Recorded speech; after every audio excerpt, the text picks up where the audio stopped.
Art collector and critic Leo Stein wrote, "To be intelligent is to be open-minded, active memoried, and persistently experimental." This morning, we come together to celebrate the achievements of minds that have opened wide, memories kept and created, and of tireless, imaginative experimentation reflected in each of the women and men who are graduating today from Pomona College. We take a breath, pause, and savor this moment. We are grateful to all who have helped our graduates to reach this time, the family and friends who have provided the warmth of friendship and love, and the students, faculty, staff, administrators, and trustees who have stimulated depth of thought and awakened conscious growth. We honor and celebrate our graduates for the individual richness of their talents, their accomplishments and aspirations, and the vitality and commitment with which they have enhanced Pomona, the Claremont colleges, and beyond. We join together in hope and prayer that they be blessed on the next steps of their journey. O Source of Life, may these graduates be constantly inspired to develop insightful, mindful awareness of the world they live in, and to grow in responsive caring for all its peoples. May they exercise strength of character in a world that is desperate for their ethical leadership. May they be true to their deepest spiritual values. May these graduates responsibly care for the earth and all its creations. And may the wisdom and compassion they have learned here guide them to keep their minds open, their memories active, and their lives persistently imaginative, so that they may use their intelligence and their hearts to create a more just and peaceful world.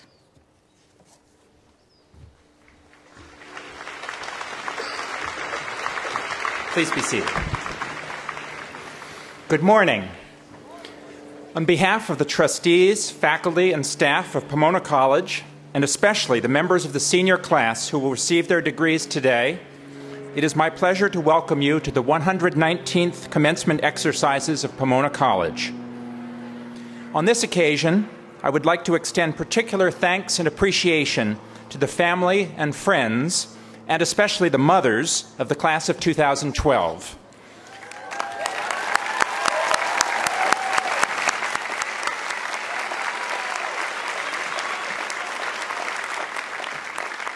You have provided the support and encouragement for the graduating seniors that have brought them to this turning point in their lives. Graduation from college represents a great moment of change. It is the culmination of many years of schooling, initially broad and generalized, becoming more focused with time. In your 4 years at Pomona College, I hope and trust that you have discovered and valued the goals of a liberal education. First, to think critically and creatively. Second, to communicate effectively in speech and writing. And third, to carry with you a lifelong joy and passion for learning.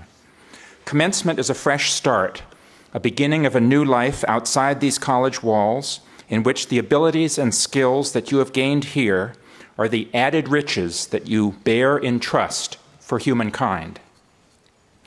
Each member of the graduating class of 2012 has fully met the high standards of Pomona College. Each has contributed in varied and wonderful ways to our community, in the classroom, through research projects, to campus life, and through service to those around us. At yesterday's Class Day Awards ceremony, we learned some of the ways in which members of this class have distinguished themselves. At commencement, which is above all a celebration of the academic accomplishments of our graduates, it has been traditional to take special notice of one of these awards, the Rena Gurley Archibald Prize, which is given to the member of the graduating class with the highest academic achievement. This year, the Rena Gurley Archibald High Scholarship Prize is awarded to Will Rowan Fletcher.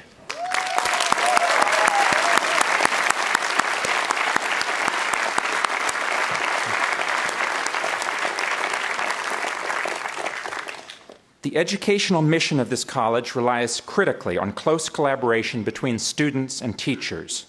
Pomona College faculty members are dedicated to excellent teaching in all its settings, leading discussions in classrooms, supervising research projects in library or laboratory, coaching teams on athletics fields, preparing students for concert or theater performances, guiding artists in studios.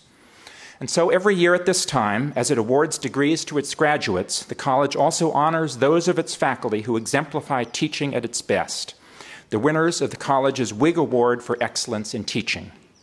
This award is granted each year by a committee of trustees and faculty on the basis of ballots cast by students. It is the highest honor the college awards to its faculty.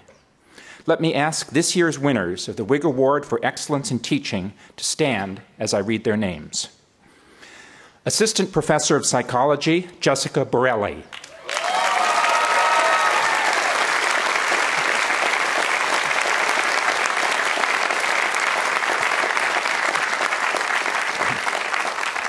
Associate Professor of Mathematics, Vin De Silva.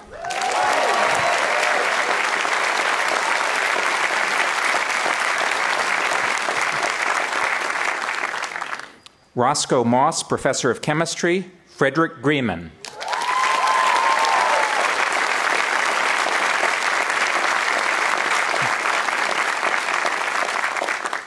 Associate Professor of Anthropology, Pardis Madavi.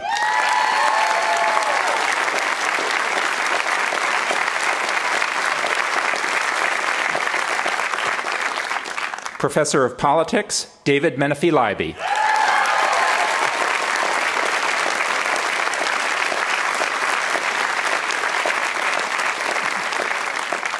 Professor of Mathematics, Amy Radonskaya.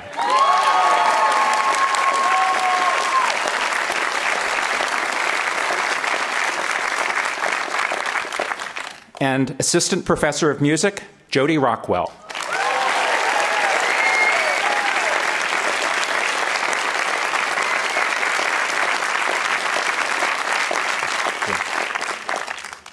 One lesson that I hope every graduating student will take from this college is that the accomplishments of people working together are greater than those of single individuals, however distinguished. Pomona College strives to foster collaborative work between students with faculty, and the chief goal of its staff is to enhance the educational experiences that take place on campus. On this occasion, we are connected also to past and future. Today, we begin a year-long celebration of the 125th anniversary of the founding of this college. The college that we see today and that will educate future generations is here because of the hard work, distinguished accomplishments, and generous support of past members of our community, the literally thousands of people who have taught, worked, and studied here, and the donors who have sustained them. We are particularly honored to have here with us, along with faculty, students, staff, families, and friends, 10 members of the college's Board of Trustees. Today, we welcome a new class into this great fellowship. And so, in each other's company, and in the great tradition of all those who have taught, studied, worked, and played at this college over the years, let us now proceed to celebrate the class of 2012 and launch them on their way. Thank you.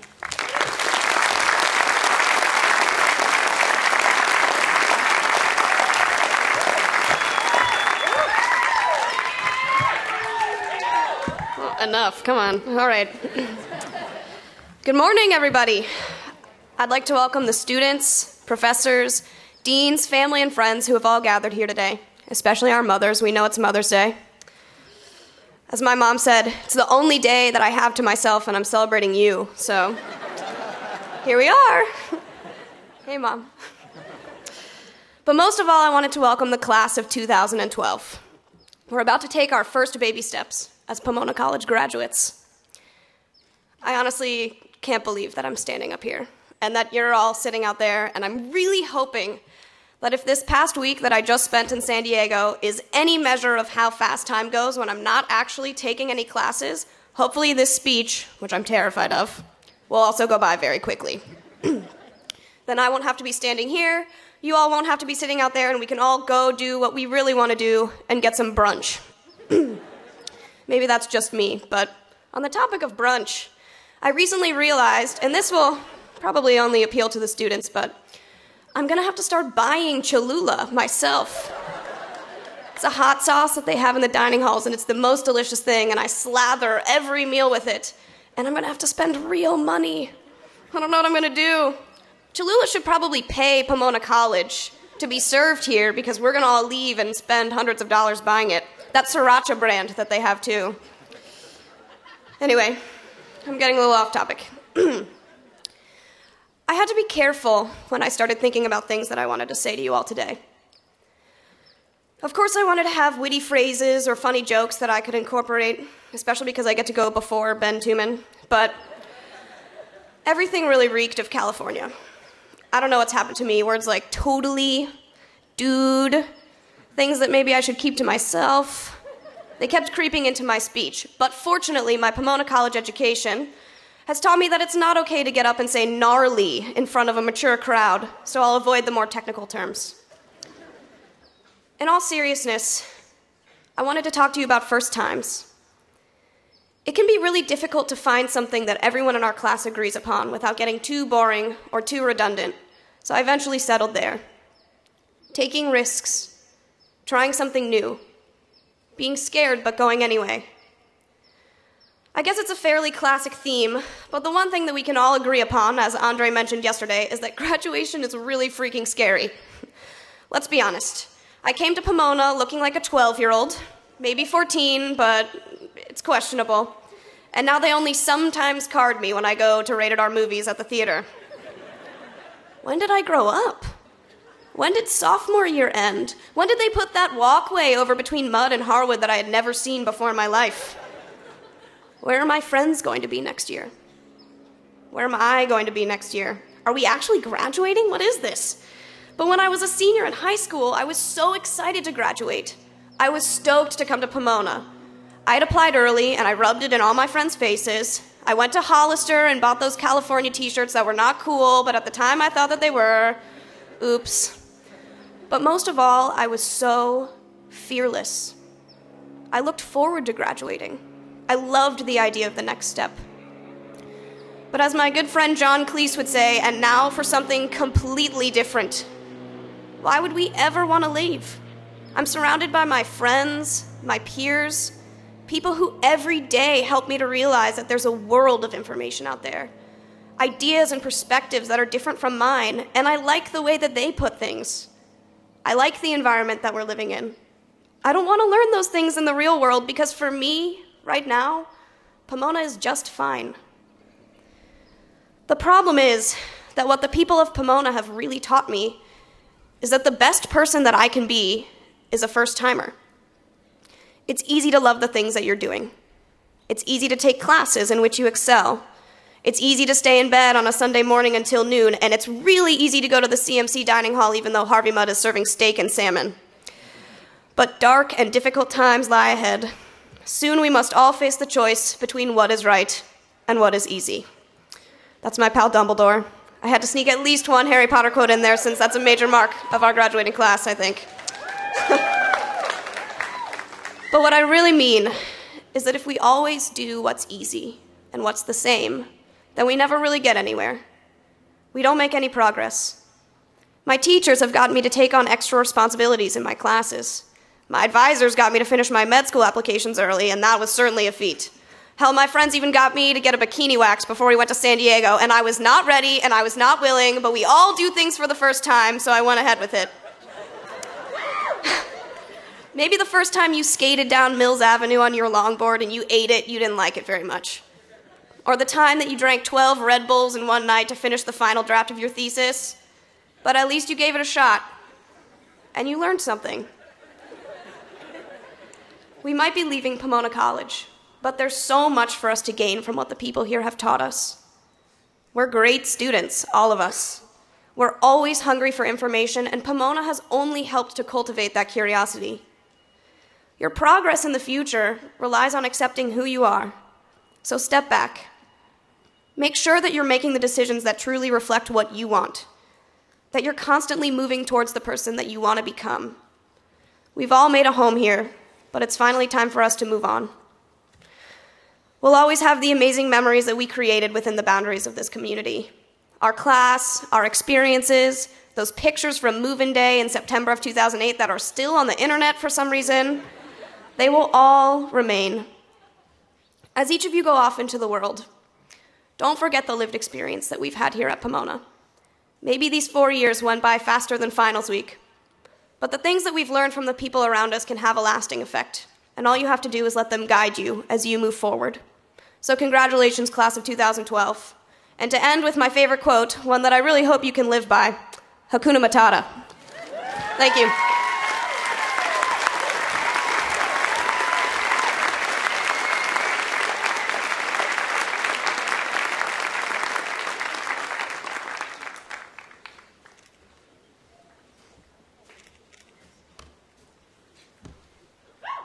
Good morning. I'm going to reach inside my robes, but don't be overly disturbed.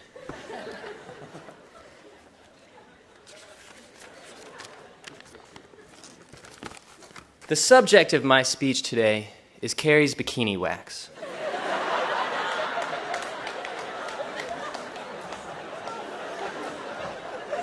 Our speeches actually go very well together, and I'm just learning that we have this connection. Watch out, Jeffrey Levere.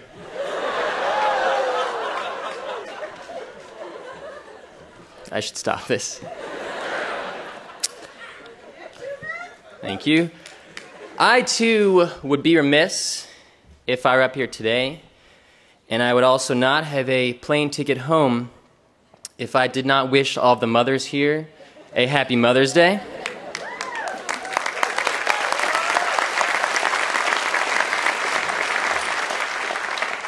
So happy Mother's Day to all of you. Mom, I hope you heard that. That was twice. Yesterday, Andre gave a great speech that is more than worthy of recognition here.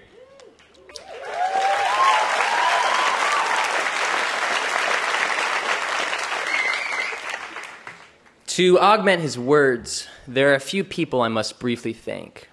First, thank you to the dining hall staff and the many other employees of the college for all of the work that you have done on our behalf.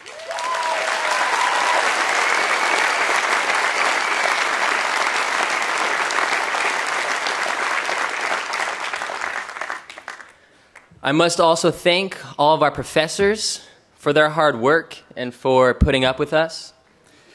I have the honor today of sitting next to Professor Samuel Yamashita of the History Department.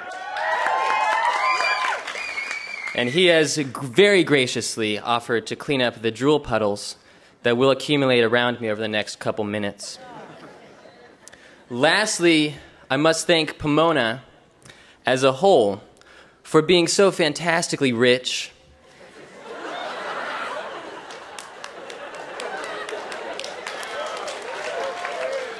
and allowing students like me to receive an outstanding education without having to pay off many student loans. It is truly a blessing in such difficult economic times.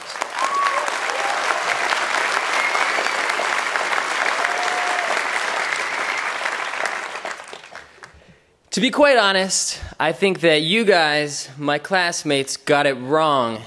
Andre's speech was far more enlightening than mine will be, or has been over the past 40 seconds, aside from the Carrie Henderson bit. But now you're stuck with me, suckers. I can't tell you how tempting it is for me to speak in Dothraki for the next 10 minutes.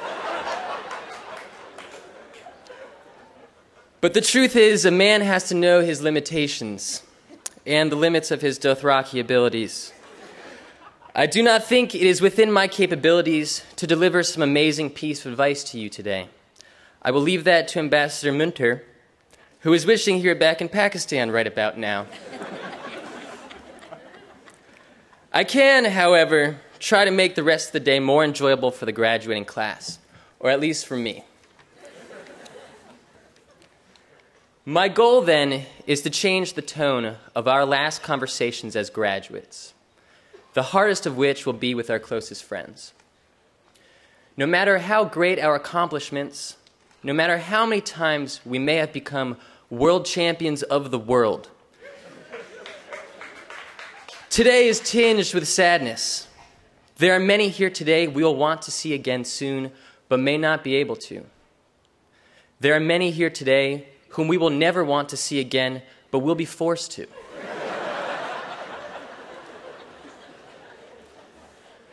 I, for one, will miss some people here more than I can express in these few minutes on stage. Last conversations, sometimes in common parlance referred to as goodbyes, are strange. What do you say to a hi buddy from your freshman seminar whom you have not actually spoken to since the first day of school? Do you go with a lengthier version of have a nice day? For instance, have a good couple years. I really hope you enjoy the rest of your life. See you in a long time. Or is it a confession of sorts? Jenny Hebine, you have very long toenails. Jesse Spafford, your white shorts bother me. Megan Forey, you smell like cat food. That one is true. The bottom line is that the send-offs to these types of relationships are awkward, and I might add, worth playing around with. I think my go-to today will be, I hope to see you modeling Under Armour on a billboard in Pakistan sometime soon. Those are the end of my references to Pakistan.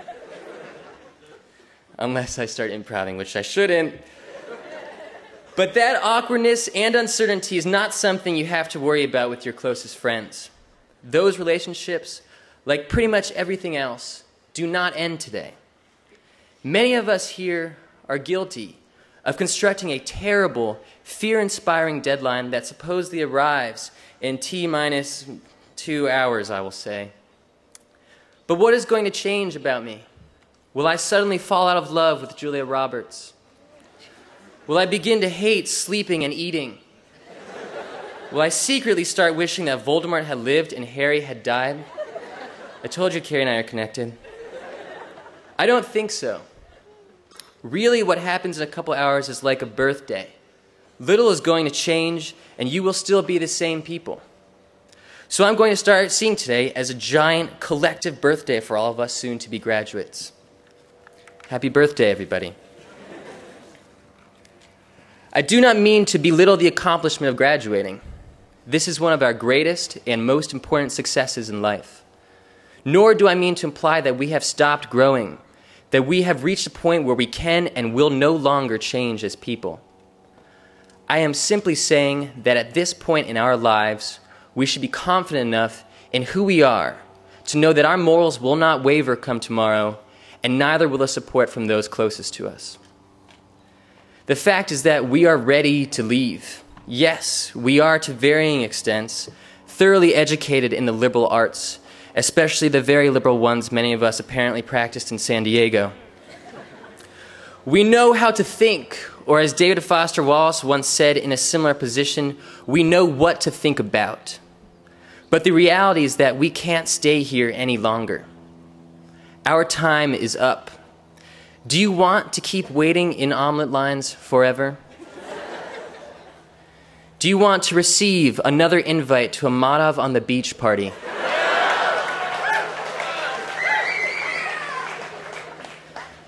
Do you want Susan Dietz to email you every day for the rest of your life? For those of you in the crowd doing what I would do and saying, yes, yes, I want all of those things, please. I want the Pub Lifetime Achievement Award. I want to receive an email from Susan Dietz as I lie on my deathbed. I counter with this. This is not the place for you to leave an impact. This is not the place for you to change the world. This is Claremont.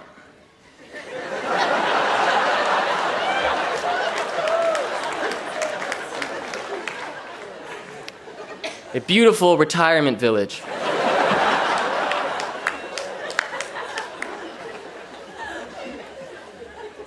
And there is a lot more outside of it. So as you say goodbye to your closest friends, remember that it is time to do so. But take heart in that fact. For if there is any reason you should be excited to leave today, it is that you have the opportunity to go and do good and make those friends proud. After all, we are the Pomona College Class of 2012. What's up?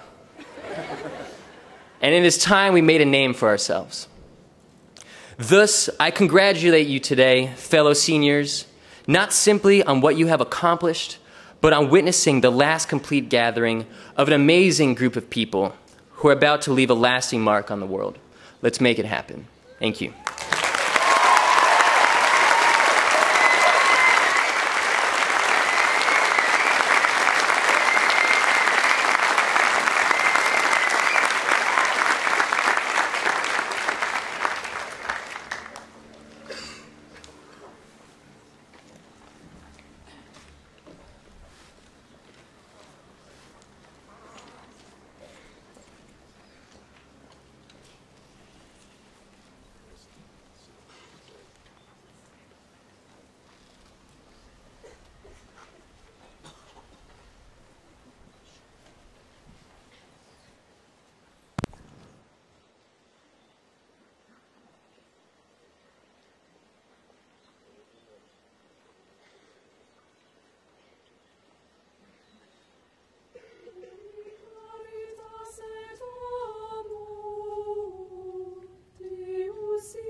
Exultemus et in ipso iucundemur, timeamus et amemus Deum vivum. Exultemus et in ipso iucundemur, timeamus et amemus Deum vivum. Timeamus et amemus Deum vivum, Deum vivum. Et excorde dirigamus nos in cielo, et excorde dirigamus nos in cielo.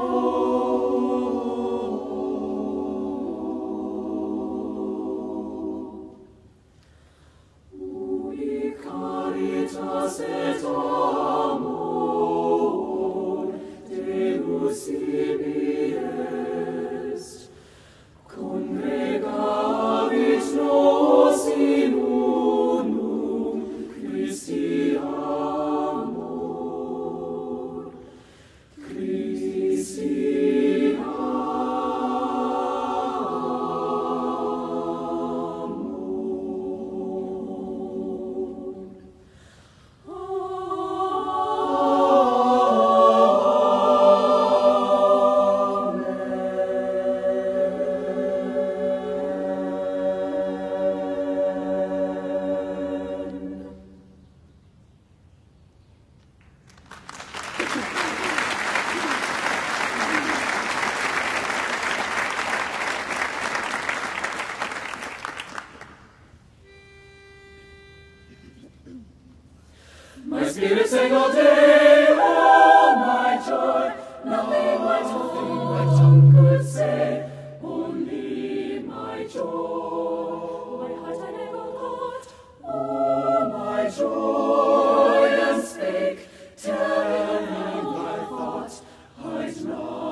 my joy. My eyes can bear oh, my joy. What beauty hast thou found? Show us thy joy. My jealousy is growest. Oh, my joy, music from heaven is sent for our joy. She also came and heard. Oh, my joy, what, said she, is this word? What is thy joy? What is thy joy? And I replied, oh, see, oh, my joy, 'tis thee. I cried, 'tis thee. Thou art my joy.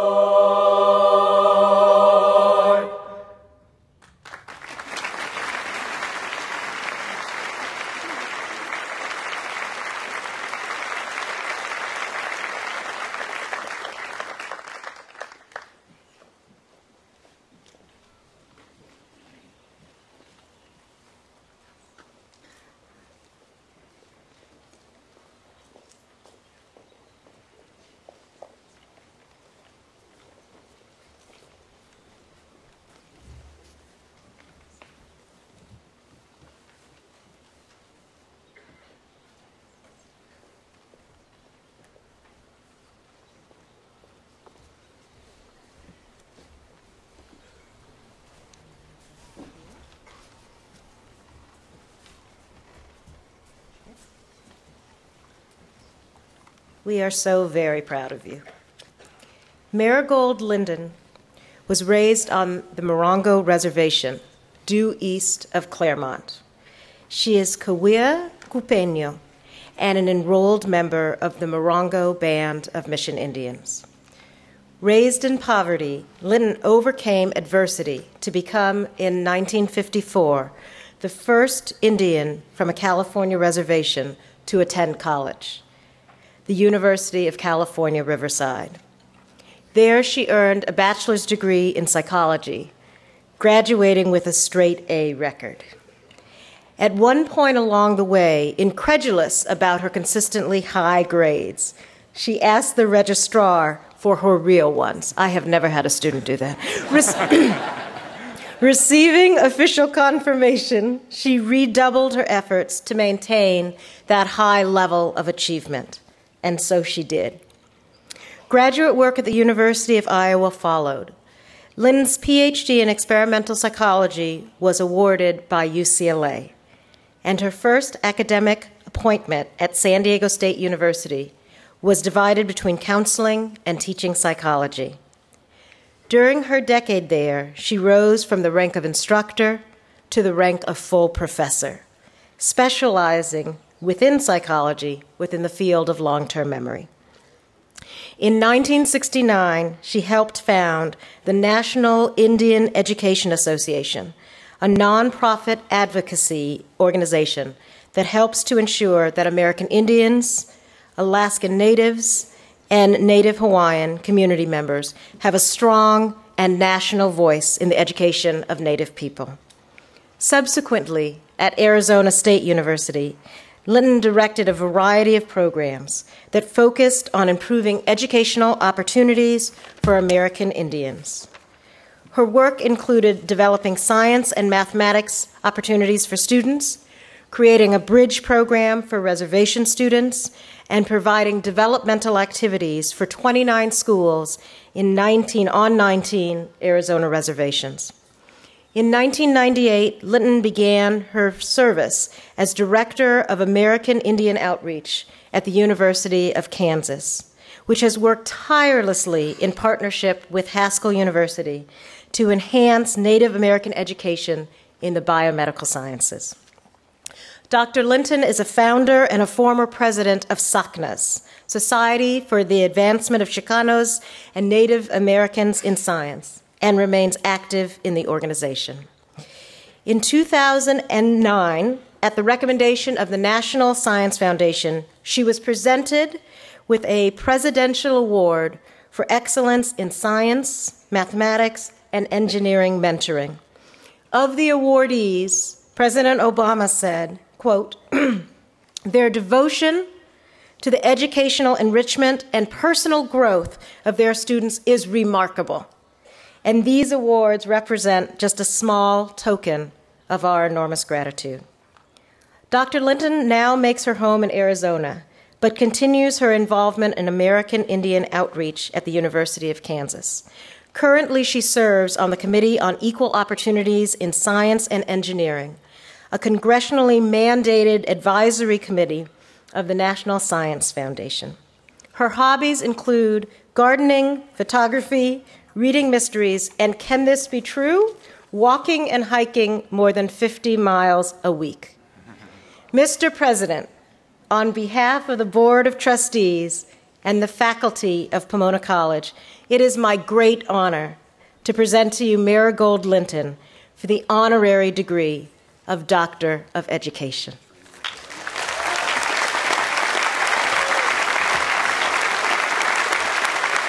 Maragold Linton, by the power vested in me by the Board of Trustees, I confer upon you the degree of Doctor of Education in Pomona College, honoris causa.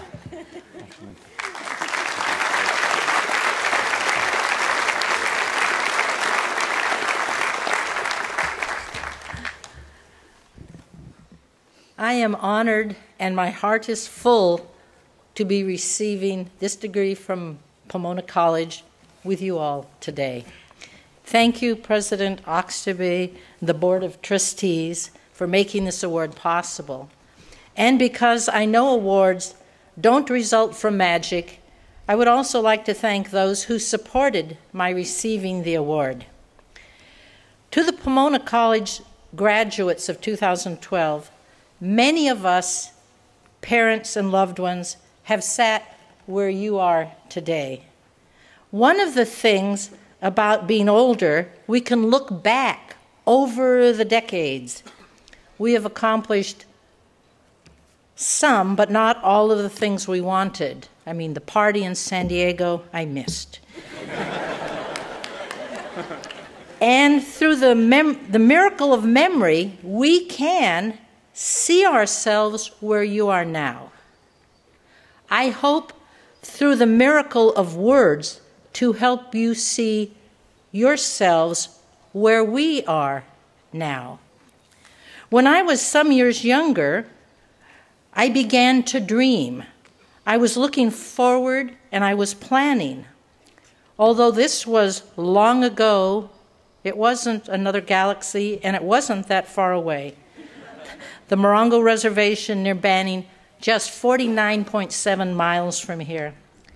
I had only a small plan.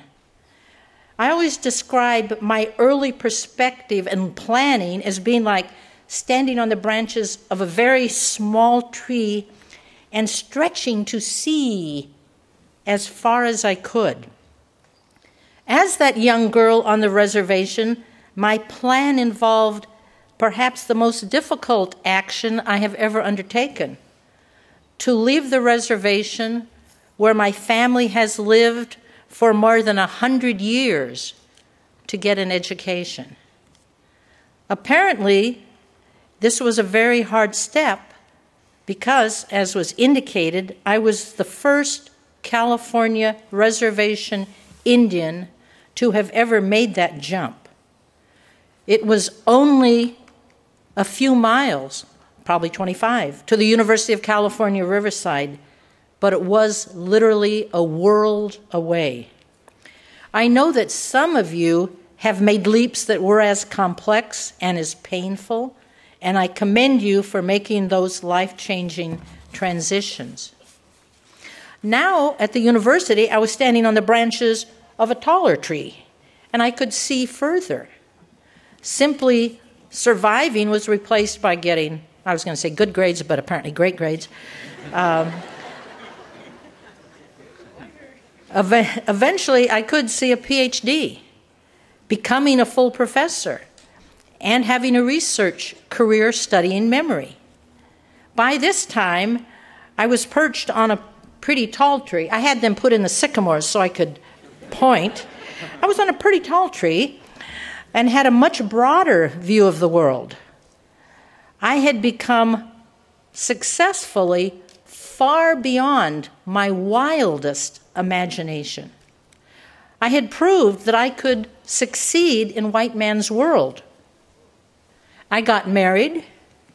I gestured to my husband and my family, and have developed a 30-year partnership with someone who supports my ideas and who teams with me to make them real. Do that if you can. Then, to everyone's surprise, I jumped. Just imagine me as a middle-aged Ms. Tarzan, leaping high from high in my secure tree to a second tree, ululating as I swung Tarzan-like. Ooh, ooh, ooh. You remember? I wish that at the time I could say I fully understood why I had done this. I wish I could say I landed gracefully on the branch of my new tree. It was actually more like splat, and not so high. As I slowly came to understand my actions, I realized I was moving to help my people and that I didn't exactly know how to do it. This was in part because I was chartering territory where no man or woman had ever gone before. I ultimately developed collaborations between the University of Kansas and Haskell Indian Nations, where none had existed, although they stood less than 2 miles apart for more than 100 years. I learned how to build teams, big teams, and I learned to write grants that have yielded about $30 million in federal funds to assist American Indians and other minority students. I was blessed to be the president of SACNAS.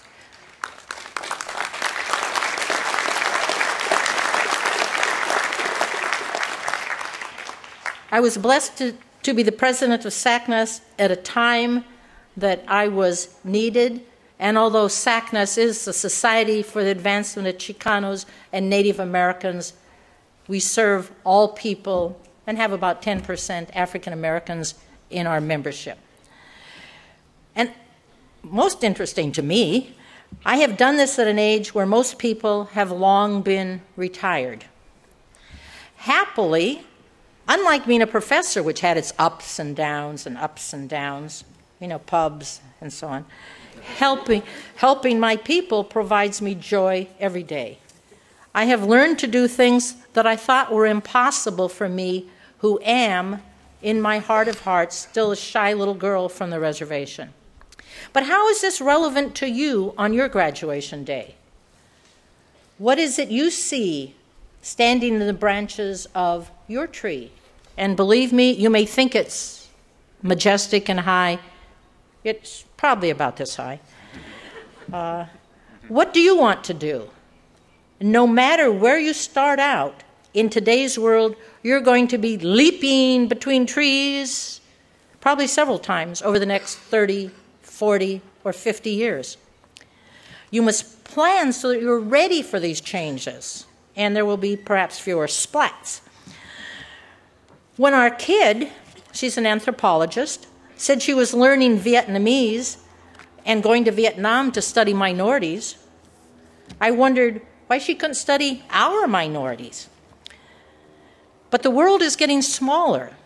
We must all think globally. If I were her age now, like her, I would be worried about indigenous people around the world. I would be learning new languages, perhaps not Vietnamese, which is very hard, and I would be finding new trees to leap to. In the course of these satisfying problem-solving activities, I have acquired my adult Indian name. She walks with purpose. Mi'a ameke mer neme. I'm going to close with a quote from Lin Yutang. I have done my best. That is about all the philosophy of living one needs. Thank you, and the very best of luck as you find your own tall trees to climb.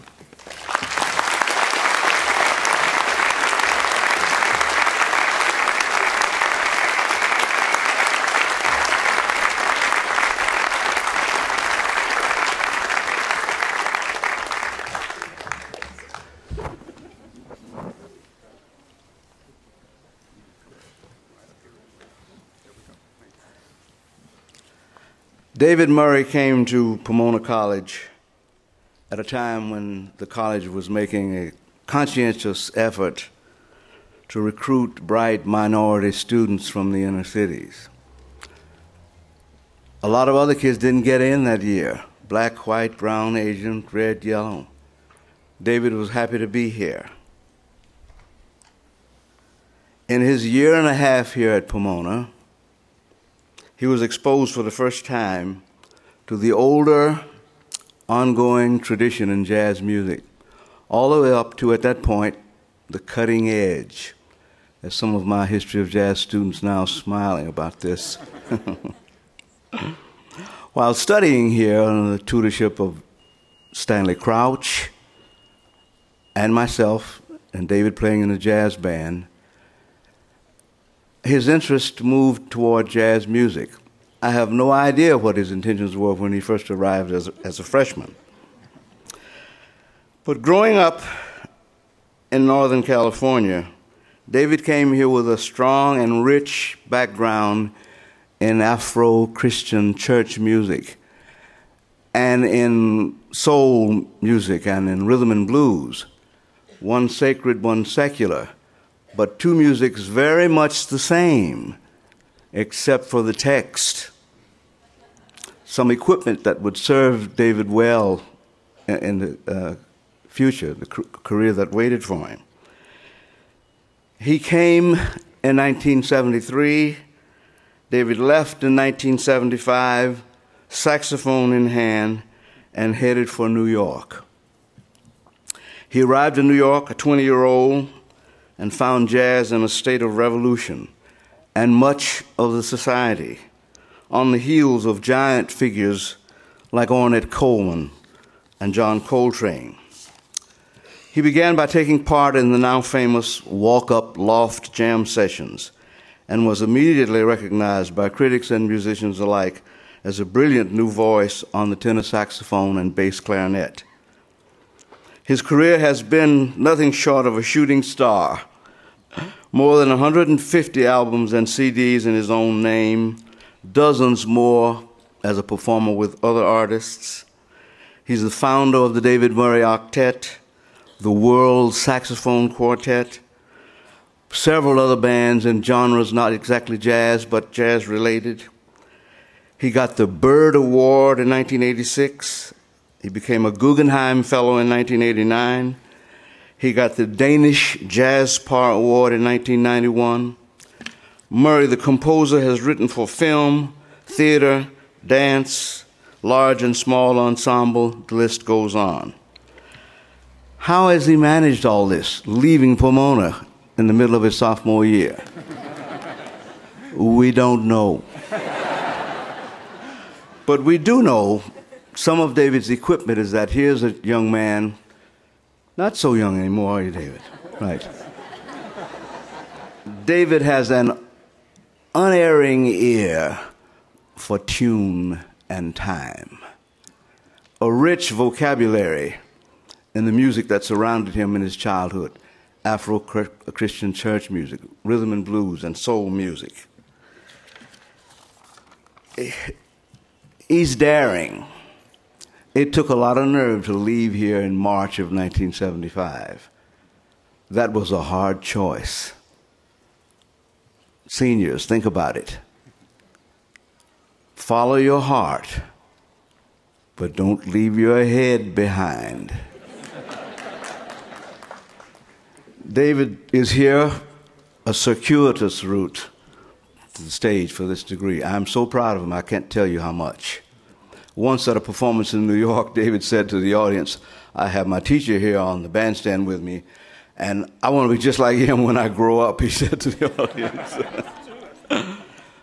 Mr. President, on behalf of the Board of Trustees and the faculty of Pomona College, I am honored to present David Keith Murray for the honorary degree of Doctor of Letters.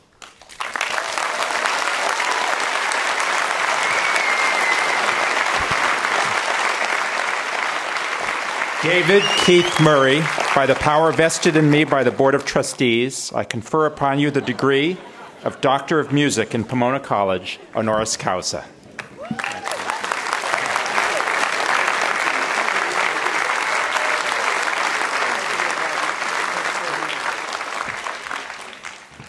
Wow, okay. Thank you all. Thank you, Bobby. Good morning, graduates, President Oxtoby, and all of the alumni, and my family, who's, I'm so happy they all came. This is an opportunity for us to have a family reunion. I live in Paris with my wife, Valerie, and our two kids, and so thanks for the family reunion as well. I'd like to dedicate this honorary degree to my father, the late Walter Pendleton Murray, and my mother, the late Catherine Hackett Murray, and also to my stepmother, who's here today, Verna Murray. And she came all the way from Midland, Texas for this. So.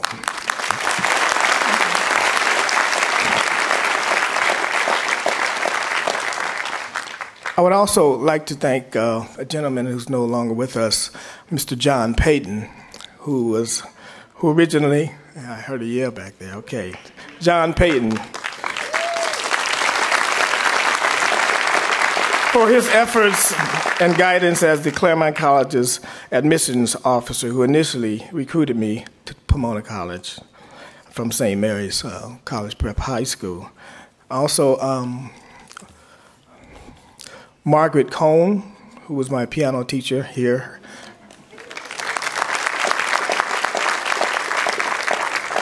And her husband, was a great composer, Carl Cohn, for their dedication as well. She helped me to excel through Bella Bartok's creations, and there's a few friends here I would also from. The thing is about these colleges, I've met so many incredible people in those few semesters that I was here. One gentleman, Cedric Johnson, from CMC. He's just been honored recently at CMC for his efforts in business, and also good friends, two other friends from CMC, Clarence Anthony Bush, who is one of the head economists for the FCC in Washington, and he's here today as well. And also another gentleman from CMC. Friend of mine, Axel, he really is more like a brother. Attorney Tim Wright. There he is over there. Now, this gentleman, he hangs out with people like Bill Clinton, and he brought me over to South Africa during the time of they were having a clinical trial on a cure for AIDS, and he was spearheading it with funds from great African-American athletes. And that was, he brought me as a music ambassador to entertain his trial. So that was wonderful. And you just never know the kind of people that you meet here at these colleges. Every time I think about it, it's just amazing how many great people that I've met here.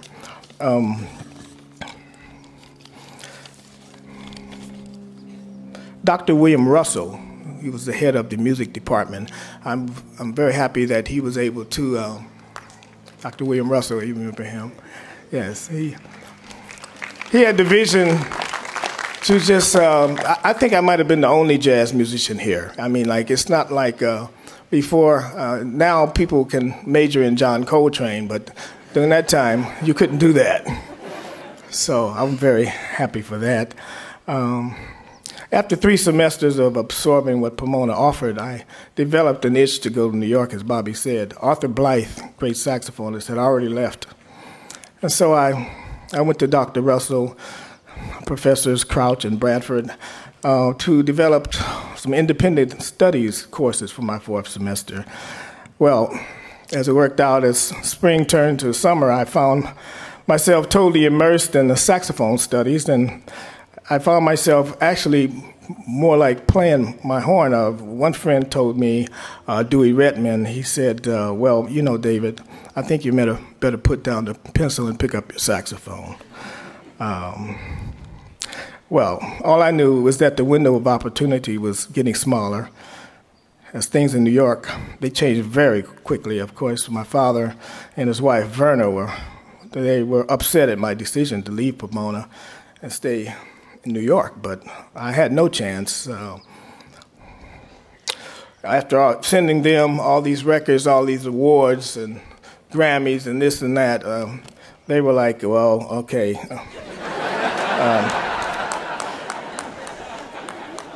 What they really wanted was this Pomona College diploma. Okay. Well, as it turned out, it just took a lot longer to receive this. Thanks to the support of all these incredibly talented people. I remember once I got on a plane, and I don't travel in first class all the time, but I just happened to be in first class that day. And I'm sitting writing some music, and, I see a guy starts up a conversation when he's looking at my music, and I'm like, this is, they finally said his name was Chris Christopherson. I said, okay. Yeah. When I mentioned that I went to Pomona, all of a sudden he was my new best friend. These are the kind of people you meet here at Pomona. I have another friend, James Newton, who actually helped me to get through a very difficult Fauré piece because I couldn't play my saxophone for the audition because it's not really a classical instrument. So I had a lot of problems with just getting in.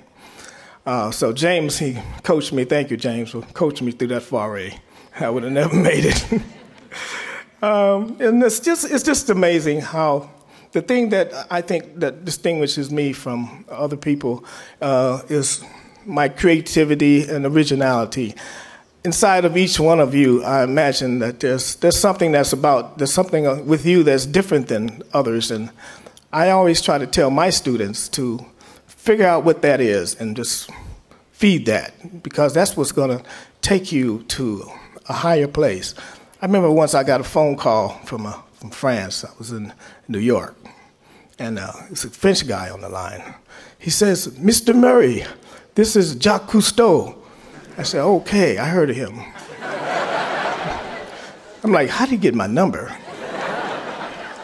Well, as it turns out, he had heard me play the bass clarinet, and he said that my bass clarinet was talking to his wells in the octo range. I said, okay, yeah, that makes sense, you know.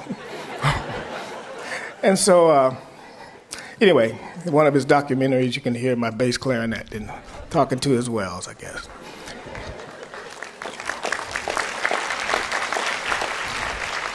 Anyway, I just really want to say thank you to all of you out there, family and friends, and happy Mother's Day, Verna, my wife Valerie, Jamie, Janice, all you mothers out there. Thank you very, very much.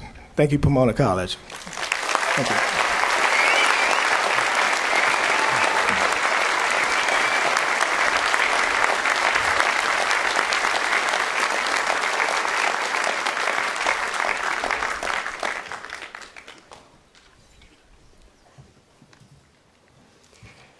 With a BA from Stanford and a PhD in the history of American civilization from Harvard, Jonathan Vich taught in the English department at the University of Wisconsin-Madison. Though we in the English department here like to think that we launched his teaching career when he was a visiting instructor with us in 1990-91. He later joined the faculty of the New School in New York, where he rose through the ranks as Chair of Humanities, Associate Provost, and finally Dean of the Eugene Lang College. On July 1st, 2009, he became the 15th president of Occidental College. When David Oxtoby asked me to introduce President Vich, I was happy to agree, having long admired his 1997 study of Nathaniel West, a brilliant book called American Superrealism. In it, Professor Vich is able to reconnect West, surely one of the 20th century's weirdest writers, with the larger culture and economic forces of the 1930s that would forever change our country. Writing about the psychic displacement of the Great Depression, for instance, Vich observes that for most Americans, to confront finance capitalism was to confront an economic system that was in some fundamental ways no longer intelligible. Sound familiar? I knew something about Professor Vich, the scholar then, but less about President Vich, the leader of our liberal arts neighbor 30 miles due west. So I did what any self-respecting researcher would do. I went to Google. There, I listened to President Vich's address on Occidental's 125th Founders' Day, given just a few weeks ago, in which he explained the value of an Occidental education in terms that should resonate with members of this audience. Occidental matters, he said, because it has engaged us in the highest calling of a liberal arts education, the provision of a life lived in reflection on the questions we must ask ourselves and the choices we must make in order to flourish as human beings. Of course, there's also some traditional rivalry between these two premier liberal arts colleges. In explaining Oxy's commitment to athletics in his inaugural address, Vich boasted, "We've had a great deal of success in our athletic program, and there are many dead sage hens to prove it." I don't think he was talking about indigenous Southern California fowls. But we'll forgive him that, surely, as we pause to congratulate him on his first 3 years of leadership at Occidental and to recognize his contribution to liberal education on a national level. Mr. President, on behalf of the Board of Trustees and the faculty of Pomona College, it is my great honor to present to you Jonathan Vich for the honorary degree of Doctor of Humane Letters. Jonathan Vich, by the power vested in me by the Board of Trustees, I confer upon you the degree of Doctor of Humane Letters at Pomona College, honoris causa.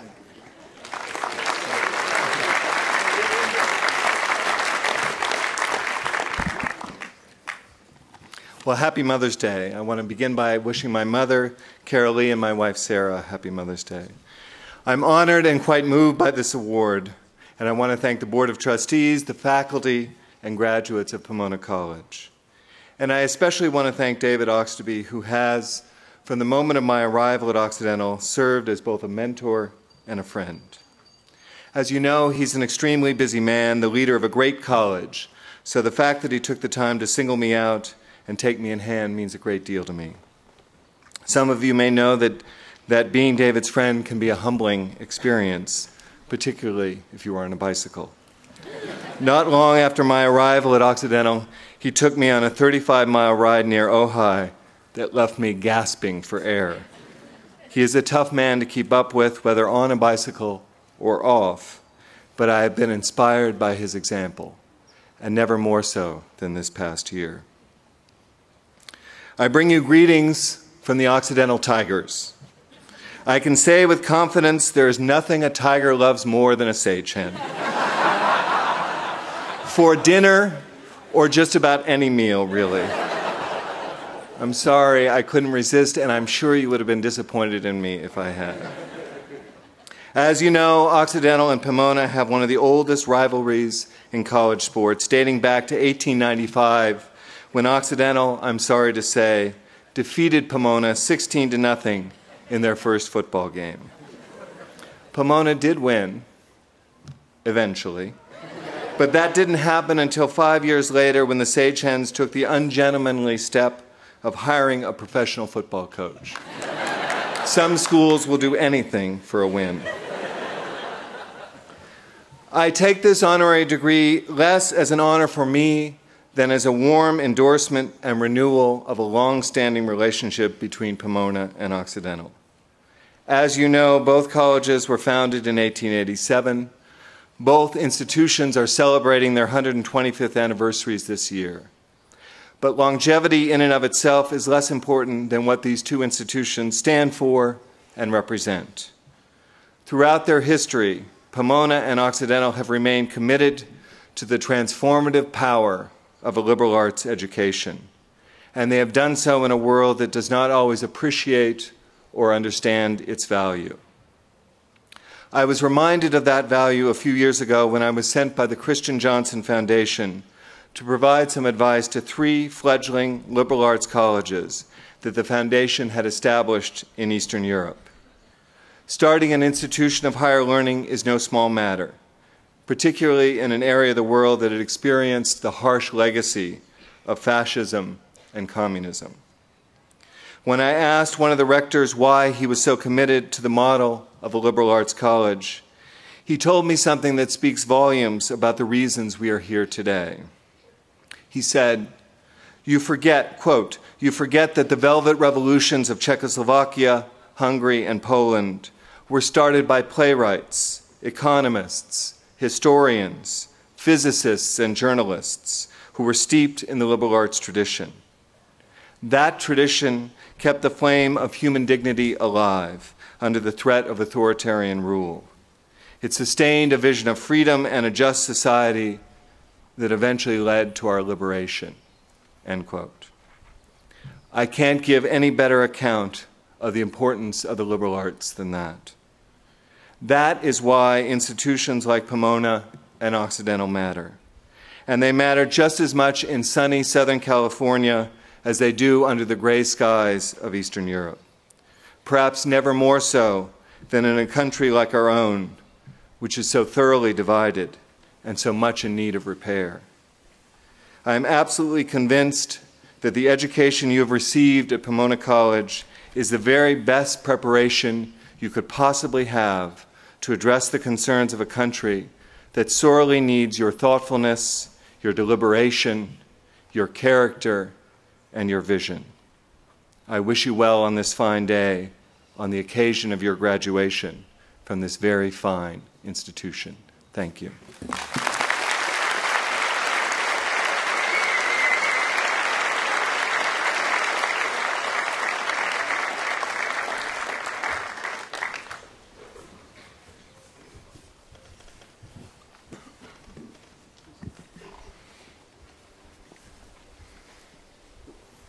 The countries in which Cameron Munter has served as a United States envoy are not for the faint of heart. In challenging postings in Europe and Asia, he has distinguished himself as a diplomat in the service of his country. As U.S. ambassador to Serbia, he led efforts to negotiate that country's integration into Europe while managing the Kosovo independence crisis.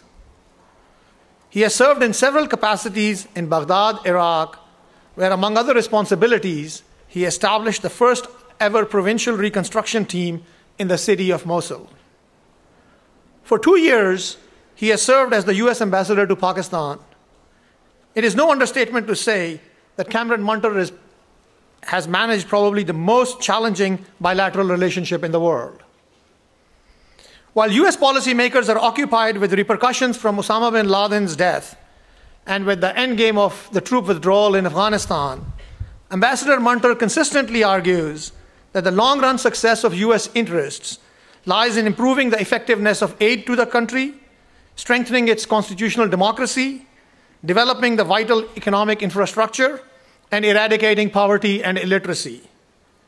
In debates about policy direction between Pakistan and Washington, Ambassador Munter has brought intellectual vigor, forthrightness, and a sense of realism to the discourse.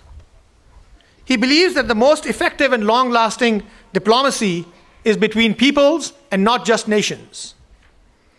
He and his wife, Marilyn Wyatt, have embraced the culture of their host countries wherever they have served. An accomplished pianist, taught as a young boy by none other than our own Margaret Cohn, he opened the Belgrade Jazz Festival when he was ambassador to Serbia. In Pakistan, his personal support of the arts and business and civil society ties between the two countries has generated tremendous goodwill and respect.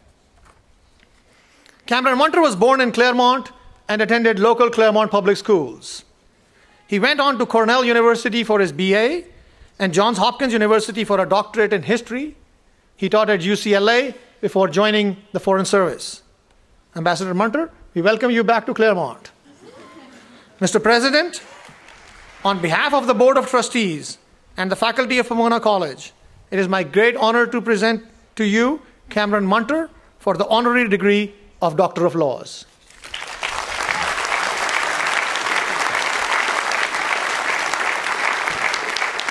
Cameron Munter, by the power vested in me by the Board of Trustees, I confer upon you the degree of Doctor of Laws in Pomona College, honoris causa.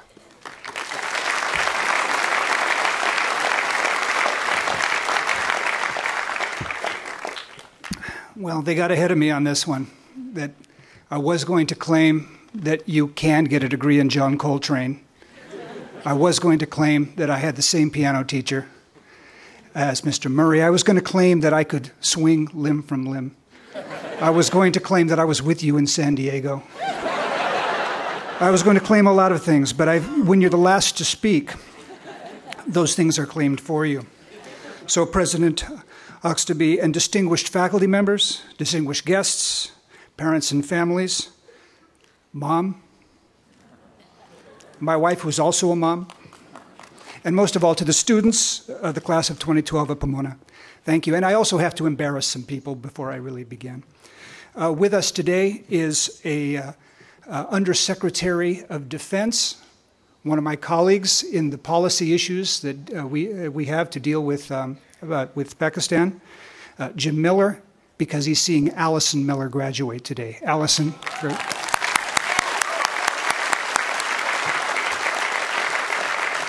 And not to be outdone, we have also coming all the way from Pakistan, and believe me, it's a 12-hour time difference.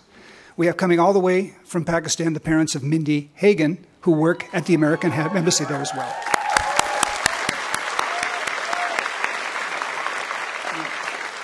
It's an honor, really, and a pleasure to stand before you in Claremont, which is a town which shall always be for me a vision of peace and harmony, a world without end. After all, this is where I grew up, where I spent my childhood, remembering the dappled sunlight of my youth. It's a time when I remember the Village Theater and the Spaghetti Village and Bentley's Market and the center of my life. And maybe you're asking me, what do you mean there's no Village Theater? There's no Spaghetti Village, and Bentley's went bust a long time ago. Okay, so this will be a theme that you'll see that things do change. This Claremont that you think is here forever, well, it's not. You are. You'll be going on with a bit of Claremont in your hearts, but the Claremont will change. But in Claremont, idyllic Claremont, there are some monuments that are still here, from my past at least. Here at Pomona College, you may know that there is a building called Big Bridges. It's a splendid symbol of the majesty of Pomona College. I don't think Oxy has one of these. Okay. Just had to throw that in there. But it was strong and silent, looming over your campus, just as it did when I was valedictorian at Claremont High School and spoke inside there in 1972. So every 40 years, I'm going to come back and speak here. But of course, that's not really what I remember about Big Bridges. And what I remember is to share with you what we townies used to think about all of you and your institution. So first, name the 5 composers, left to right. Okay, Wagner, Chopin, Beethoven, Bach, Schubert, right? On the building, right? Pretty good, huh? I have it written down. Now I ask you, what's Wagner doing today? He's decomposing, right? But I'm sorry, that's okay. But I digress. My favorite Pomona memory is of a few young Claremont High School students who, in the dead of night, in the wonderful year of 1972, created a styrofoam replica of a great musician, his name carved in big white letters in styrofoam, and those students who shall remain anonymous climbed to the roof of Big Bridges and placed this stately visage over Schubert. It was a visage of Zappa, raised to the pantheon of all the world to see. Frank Zappa, who attended Claremont High School, I might add. Pomona may have had Chris Christopherson. We had Frank Zappa. So you see, that was the impact of this institution of higher learning on my development as a scholar and a diplomat. Now, you know, who's Zappa, you ask? Who's Christopherson? For that matter, who's Wagner? You know? And I was going to ask, what do they teach you guys these days? Now, I thought Pomona was a top 10 institution. Okay, but the laughs indicate that you do know these people. I'm encouraged. When I left Claremont, I studied in the East and then in Europe. I was neither blonde nor tanned, and so I was exiled to places less pleasant, less calm, less mellow than this wonderful setting where you've completed 4 years of reflection, deep introspection, exposure to the traditions of science and the arts, and the Friday night kegger in the wash. Yeah? I was under 18. I wouldn't know about that. But coming from California, where every man and woman can reinvent himself at will, I felt a need to study history, try to sort out and analyze the permanent signifiers of meaning in an otherwise changing world. In fact, I studied so much history that I nearly became an academic before I realized that there was no future in the past.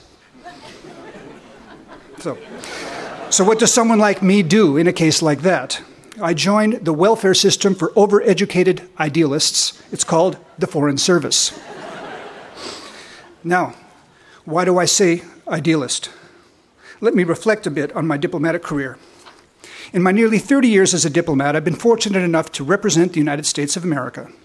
In doing so, I don't just carry a message from Washington to other countries, or report on the doings of foreign governments, or dress in the local kaftan, lurk in the bazaar, and spread wicked rumors so as to confound our nation's enemies. I don't do that. It's true, of course, that I represent American interests. Tough and hard-nosed at times, and if you don't take that service part of the Foreign Service seriously, it's not a career for you. But one of the great things about serving America overseas is you get to serve a country that's based its identity not on tribal membership and not on cultural traditions, or on a specific language, but on a set of values. And imagine a career where you actually get paid to be idealistic. And if you're idealistic enough, you can succeed. If then by success you mean 2 tours in Iraq, where you get acquainted to the sound of incoming 107mm rockets, getting your embassy burned out from under you in Serbia, and working long hours in the dust and monsoon in Pakistan, a president that President Obama has told me, quote, keeps him awake at night, unquote. But it still pays better than being an adjunct professor. And let me not mock idealism because I embrace it. Idealism is not just the quality of believing in the goodness of others and the ability of reasonable people to come to reasonable agreements on difficult issues, if the will is there. Of course, that's what my mom told me. My mom, Pomona College, class of 1947.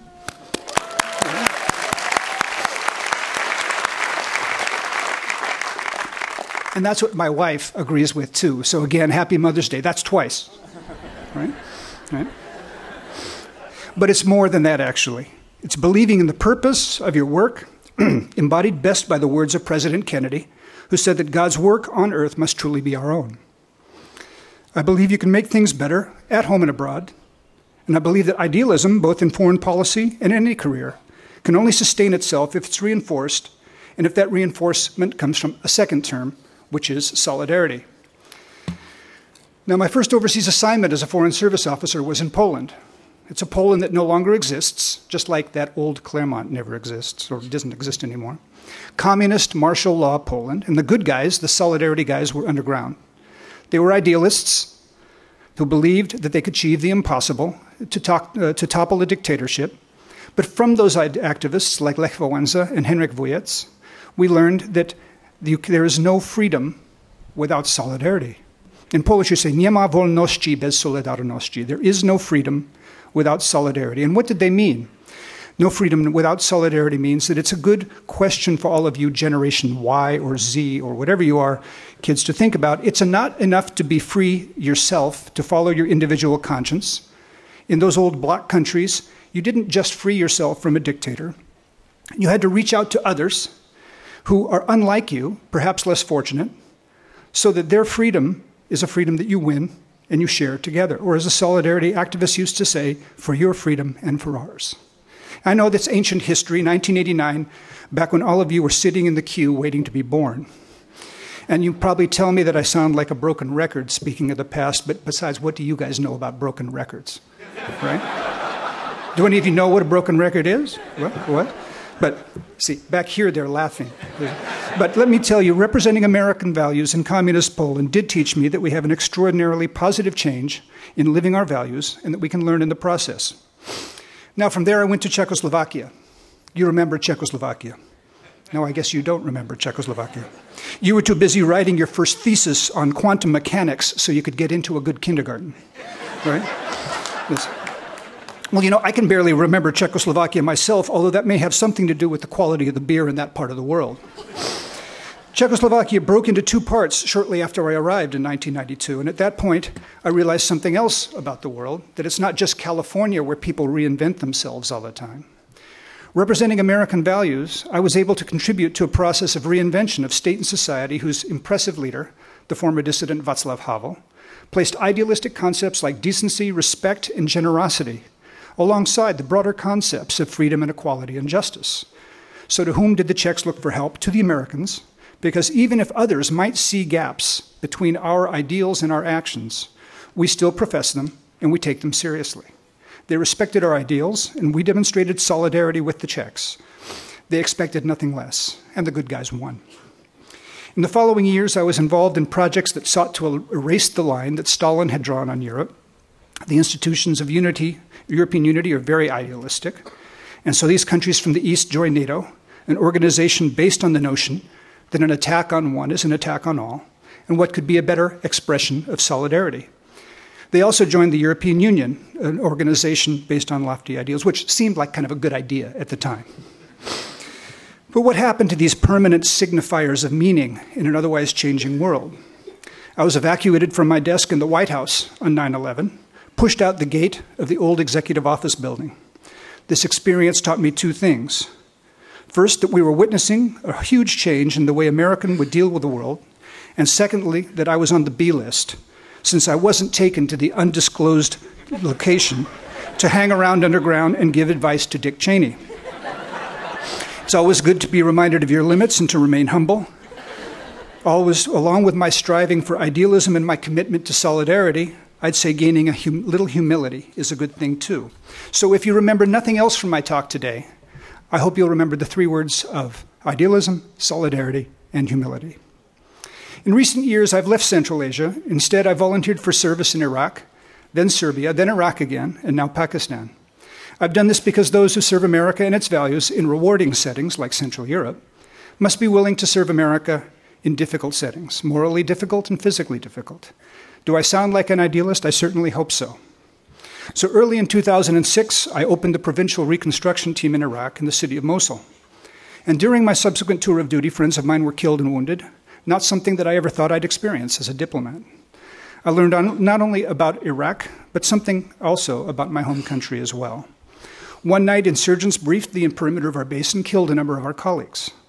The next evening, I called together the team of military and civilians I commanded, and we discussed safety. They asked me, "What kind of gun do you have in your hooch?" Hooch is where you live, right? I said, "I don't have a gun." No. What gun did you bring from home? The one that you own in America. And I said, "Well, no, I don't own a gun in America. I didn't bring one." They said, "You didn't?" I said, "No." There was silence. They said, "Are you a Democrat?" And I said, "Let me tell you four things. First, I'm a Democrat. Second, Democrats are patriots too. Third, I voted for George McGovern, who incidentally was a war hero, right? Fourth, I'm your commanding officer." There was more silence, and then they looked at me and they said, "What are you doing here?" And that was, in a broad sense, a healthy question. What were we doing there, right? But to my comrades, to these loyal Red Staters, they seemed to know who George McGovern was, which was good. You don't know who George McGovern was? Parents, listen. Parents, are you sure that this tuition is worth it? If they, you know? But the lesson here is another kind of solidarity, a solidarity for those in the United States who have responded in the decades since 9/11 in different ways than I have. Maybe others who have different habits, say having guns in their hooches, but who believe just as sincerely as I do in the same values and remain committed to the same ideals. And so, in the spirit of humility, I have to tell you that in Baghdad and Belgrade, I single-handedly oversaw the withdrawal from Iraq, single-handedly steered Serbia toward reconciliation with Kosovo, and onto the membership path of the European Union. Now, when I sent these phrases to the State Department to be cleared for this speech, they said, "Excuse me, Mr. Ambassador, I'm not sure that you successfully did this all on your own. And I said, when you're speaking to people at Pomona College, they understand irony. Believe me, they do. I didn't really do it all myself. And so why do I brag, though? I just can't help it. I mean, when you're from Claremont, that oasis in a sea of harsh materialism and strip malls, that perfect gem of a small-town America whose greatest institution, Pomona College, is a beacon of light and hope for this benighted planet in comparison to other liberal arts institutions I won't name. Well, can't I be a little bit proud of that now and then, right? Maybe I should say it right, that I've learned pride in our institutions, pride in our spirit of generosity that I still recognize in America, and pride in those fellow citizens like you who will live by the shared values in the years to come. But back to humility. To teach myself humility, really, I volunteered to go to Pakistan. Now, Pakistan is a great country, is a culture entirely based on eating.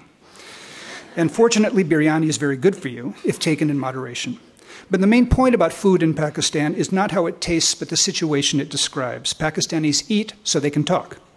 Meals are the settings for discussion. And as ambassador, I go to a lot of meals. So I hear a lot of talk and a lot of discussion. And I love Pakistanis who preface every sentence by announcing, I'm no diplomat, so I'm going to be blunt with you. And in this way, they're just like Americans. And like Americans, they can be very critical. And over samosas and tea, the criticism of the United States is that we're arrogant and unfeeling, that we don't appreciate the sacrifice that Pakistanis have made fighting terrorism over the last decade, that we somehow like India best, and a host of other grievances that go back decades. And I believe this criticism is really based on a Pakistani perception that in their eyes, America isn't living up to its promise. That is, we talk about freedom, but they complain that innocent Pakistanis aren't free to travel to the United States. So we talk about equality, but somehow, yeah, we love India better than Pakistan. That they talk about justice, and we seem, they say, to support ineffective or corrupt governments. But what they're really saying is that Pakistan is a country in which many people still believe in the idealism that America purveys. And even if a sense of grievances makes America unpopular there, there's a deep desire to be friends with the United States, for America to reemerge in their imagination as a country of ideals, of universal values. These are not criticisms Americans like to hear. And yet, with a little humility, we can learn from these criticisms. With a little solidarity, we can commit to work with Pakistan to address issues, people-to-people contact, regional cooperation, good governance. And with a little idealism, we can believe in the future of Pakistan. That doesn't mean unquestioned acceptance of every detail in the Pakistani narrative of grievance and hurt, because Pakistan has to take full responsibility for its own mistakes as well. But it does mean defining the success of Pakistani democracy as a success for America. And more rice, please, and I'd like the doll. And let's not forget, too, that we're locked in a struggle with those who would destroy democratic institutions, stamp out tolerance, and strangle diversity. I like to think that I'm a man of peace, but I want to make the distinction clear. I'm not a pacifist. There are times when you have to fight for what you believe. And the fight that I've joined, a fight that you may have no choice about joining, is a terrible thing, but it's necessary. And in this fight, Pakistan is not the enemy. Those in Pakistan who believe in democracy and tolerance are our natural allies, and I always prefer to fight alongside my friends, America and Pakistan, with other friends, against a common enemy. So my task as a diplomat is not to shy away from a fight. It's to make sure that we win the fight together with those who share our ideals. Now, there's some of the ideals that American and Pakistanis strive to maintain. What's lacking now is a sense of solidarity that like-minded people should have. From a Pakistani viewpoint, it's hard to identify with a country that sent helicopters into its territory without prior notification to nab Osama bin Laden. From an American viewpoint, it's hard to identify with a country in which Osama bin Laden was able to live undetected for 5 years in a town not far from the capital. The mistrust runs deep on both sides. There are legitimate reasons for Pakistanis who are thoughtful to be concerned, if not despairing. The pressure of the war in Afghanistan and the daily threat of terrorism, the weakness of the Pakistani economy, the extraordinary burden of looming demographic catastrophe, because in Pakistan it's going to be the fifth largest country in the world soon, with 60% of its population under 25. Meanwhile, many Americans are unhappy. And to quote that great philosopher of the Southland, Randy Newman, we give them money, but are they grateful? No, they're spiteful and they're hateful. Now, I know you've never heard of Randy Newman. Thank God for YouTube. It's a version of a quaint institution we used to refer to as a library, right? So it's out there. But in Pakistan, we need to have wise policies in which American security and economic interests are served, where we take into account changes and opportunities into the region, where the ongoing fight against terrorism must continue strong and effective. That goes without saying. And similarly, we need to help the Pakistanis with the necessary economic reforms to fight corruption, continue their fight against militants who challenge the writ of the state and their borders, and work with us in the region, east and west. It's not just a matter of Pakistan doing what we think is right. It's a matter of Pakistan fulfilling its own potential, and America being there to help it do so. And yet what I've learned as a diplomat is that wise policy, difficult as it is to conceive and implement, is only a part of what's necessary.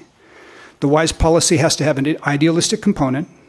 Countries who work together on wise policy must show a sense of solidarity to succeed. And these are not qualities you learn when you study the impact of the Peace of Westphalia in 1648. And I would know, because I used to teach innocent young minds like yours about the impact of the Peace of Westphalia from 1648. But I got over it. To get these ideals and to recognize and act on this solidarity, America and Pakistan would benefit from a little more humility. That is the lesson I've drawn, that if I can't force these things on my Pakistani counterpart, at least I can do my best to apply them to my own work, to guide the American diplomatic mission in Pakistan by these principles. And in the toughest of times in foreign policy, and believe me, Pakistan these days is the toughest of times, to retain the optimism which itself is an important ingredient of the success of diplomacy. That leads to solidarity by example, decent ethical behavior that we show every day, standing ready to follow the lead of decent and ethical Pakistanis who want the same thing for their country. So thanks for the wonderful meal, and let's talk again. Yeah. From this illustration, then, let me take you to return to you, then, the graduating class of 2012 in Pomona. And I urge you to consider whichever path you choose to take as you make your way down Indian Hill Boulevard into the mean streets of post-college life after that last French roast at 42nd Street Bagel. The importance of humility, and as a diplomat, I've learned the skill of listening, at least trying to listen, putting myself in the shoes of someone who thinks differently, and not yet losing my convictions and beliefs. I've been fortunate enough to be able to apply my learning, as you surely must, to principles such as solidarity, which has helped me grasp how deep the distance is between people and how bad it can be in challenging situations, how those situations cannot be overcome unless solidarity is expressed. And most of all, I've learned through a number of experiences that you may have not expected that your ideals not only grow and remain intact, but can even grow, as they have in my case. I believe now more in the values that I did 30 years ago, and it's probably the greatest gift I've gotten from my career. I suppose that make this path of mine sound like it's the best of all possible worlds, something right up there at the level of the combination dinner number 7 at Tropical Mexico. It's hardly that. I've seen a great deal of suffering. I've sometimes felt crushed by the weight of our own bureaucracy. I've ensured through this nomad existence as a diplomat that my wife and children have no place that they can call home. But these challenges are not unique to the Foreign Service. These challenges will find their ways into your lives as well, in varying ways and at varying times. I've tried to cope with these challenges by renewing my faith in ideals, in finding common cause with others, and reminding myself that I'm not unique, that everyone is finding his or her own path. And that's where I end up, after all these years so far from Claremont, when I first sought the permanent signifiers of meaning in an otherwise changing world.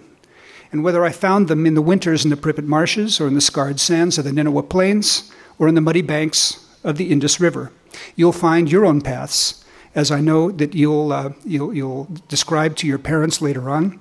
And no matter what I say to you today, but I ask, may you all benefit, as I believe I have, from the wisdom of ideals, solidarity, and humility in the years to come. Thank you.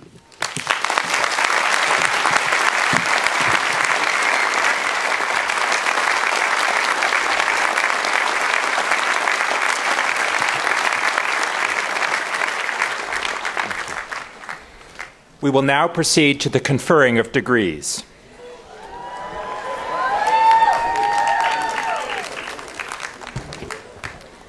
Will the members of the class of 2012 Please rise.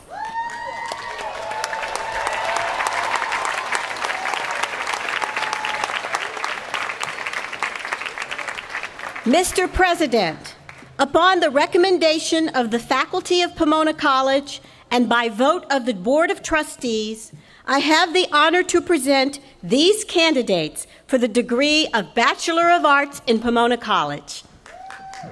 Now, by the authority vested in me by the Board of Trustees, I confer upon you, as you individually present yourselves, the degree of Bachelor of Arts in Pomona College with all the rights and privileges appertaining thereto.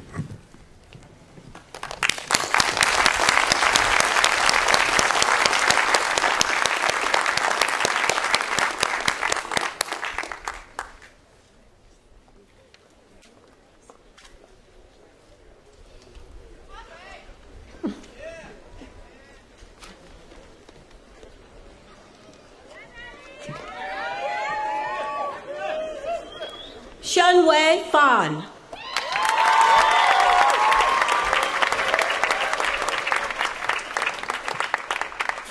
Alexander Toby Irvine.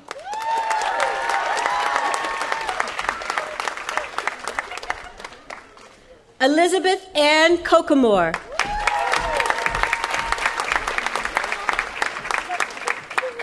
Elizabeth Nitsan.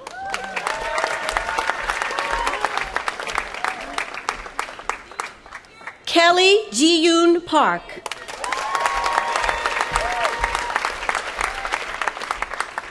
Jeffrey Edward Penpraise.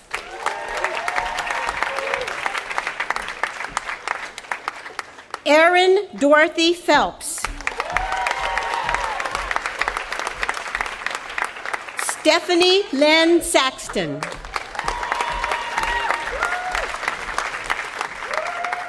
Alexia Nicole Aguilera.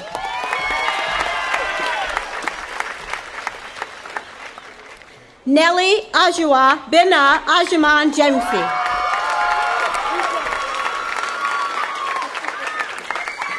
Emily Marie Allen. Roberto Carlos Almeida Jr. Samantha Marie Alvarez. Myra Amesqua.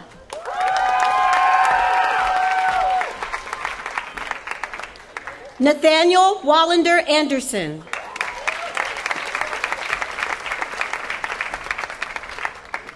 Sarah Holm Anderson.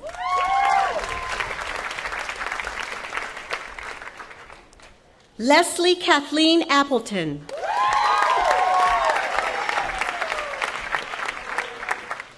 Samuel Eisen.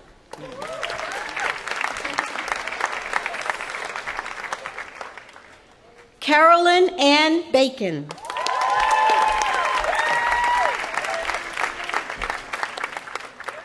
Luke Ari Ball.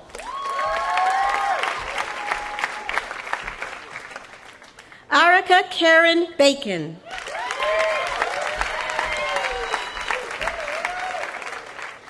Paul McClintock Balmer.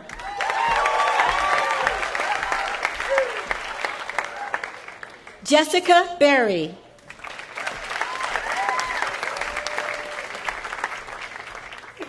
David Baum.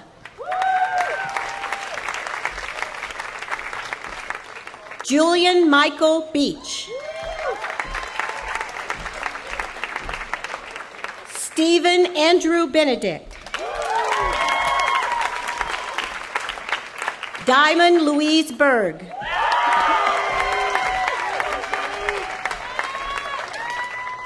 Silas John Berkowitz. Ramsey Gordon Bernard.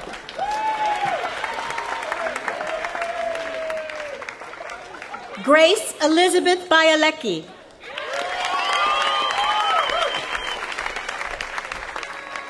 Jason Alexander Blavelt.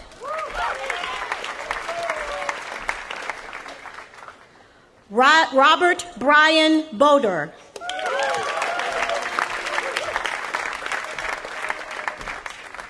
John Adam Bonacorsi.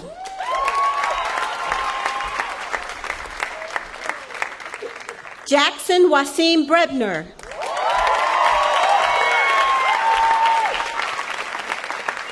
Daniel Arthur Brown.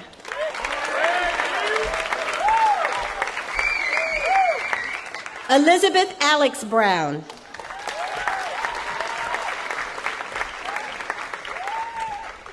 Nathaniel Healy Brown.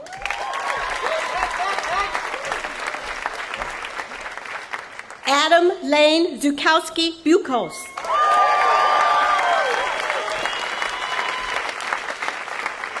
Olivia Rose Buck.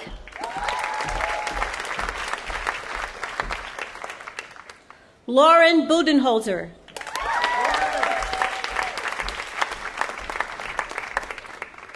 Lucia Goodwin Burgess.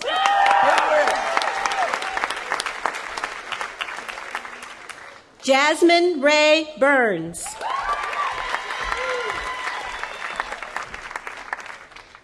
Gabrielle Carl Byberg.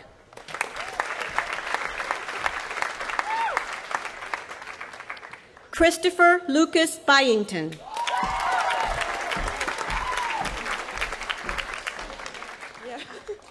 Anne Kiono Caliph.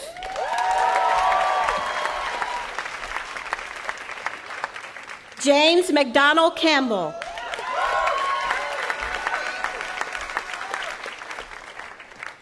Zoe Ray Carlberg.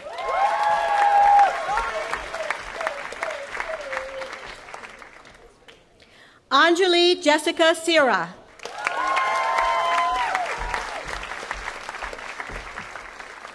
Emily Sue Chang.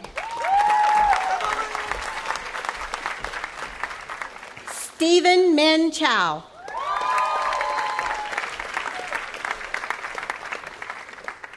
Hans Chaumont.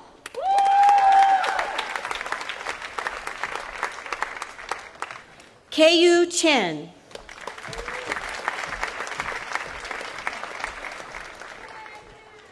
Samuel Delona Cheney.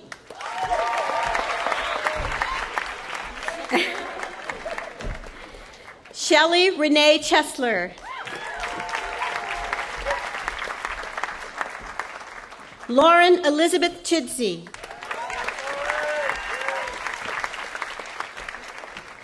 Tyson Akira Kaleho'ola Chihara.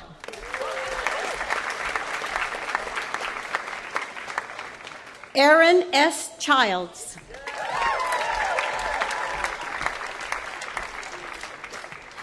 Peter William Hatton Chenman.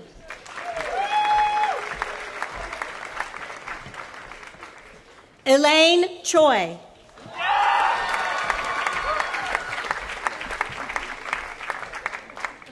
Thomas M. Christensen Salome.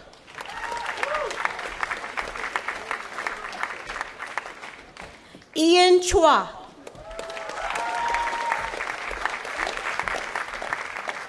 Alexis Lee Drobnik Chuck.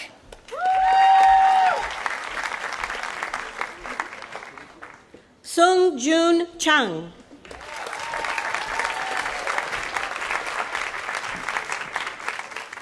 Paul Donald Chasulo.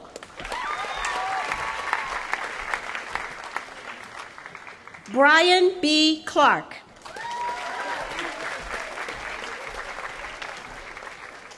Cornelia Ann Clark.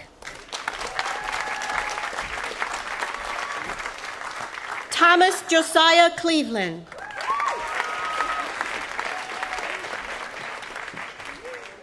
Evan William Cody.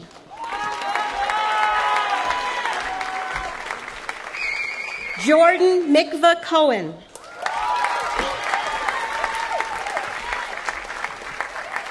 Deborah Elise Colantoni.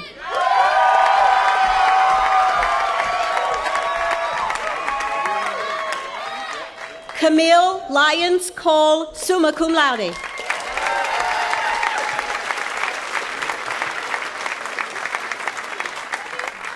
Rose Marie Comaduran.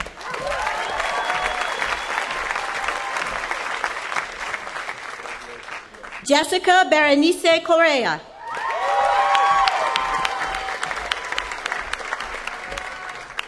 Meredith Marie Corse. Anders Gustav Krebo.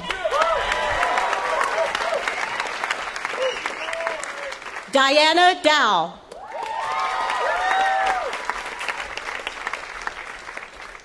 David Davila.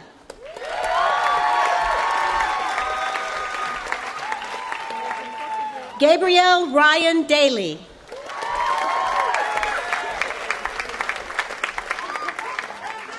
Bridget DePay.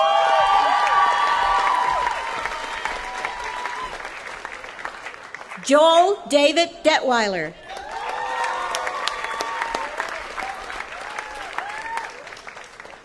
Eric McVoy Dodds.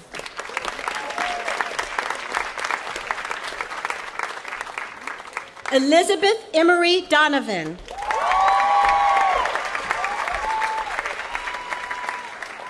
Salif Dubare.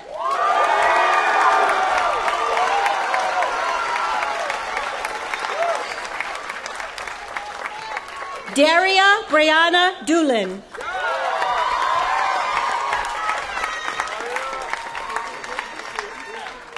Hillary Helen Eggers.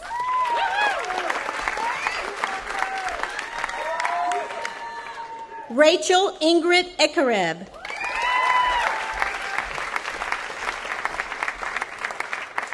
Brett Kathleen Erspalmer.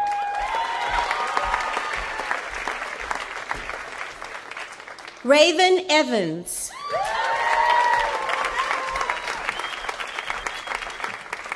Alejandra Fabian.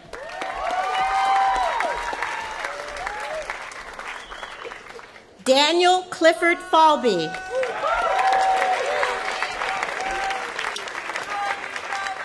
Erica Suzuki Falsgraf.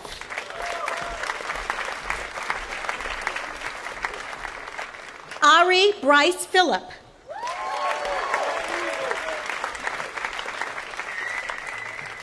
Joel Nathan Fishbein.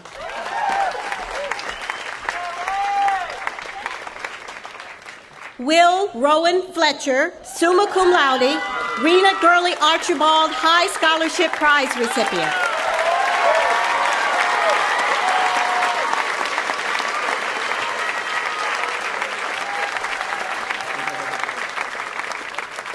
Shekna Fofana.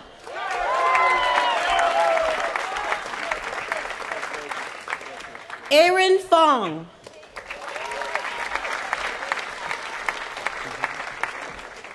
Megan Forey Dick.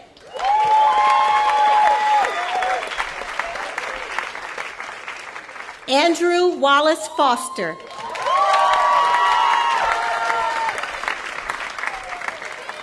Christopher Frederick Fowler. Melanie Kate Fox.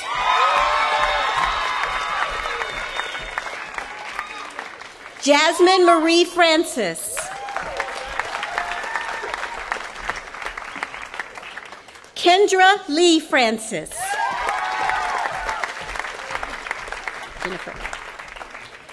Jennifer Marie Franks. William Harry Frick.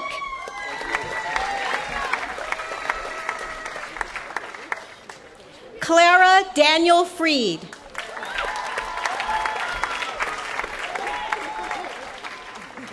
Gabriel Nathan Friedman. Paloma Elizabeth Garcia.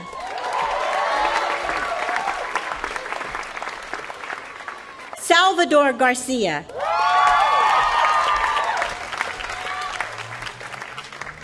Alice Baines Garfield.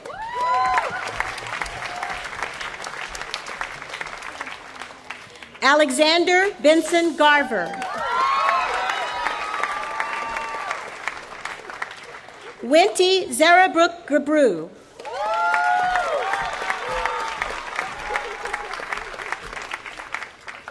Mitchell John Gerard.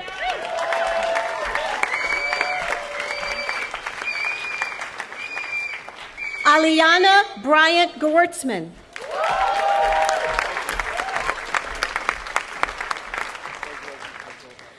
Anna Sophia Lintini Gibson.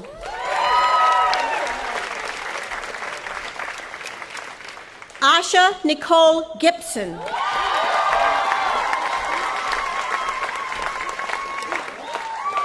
Frank Stewart Hiron.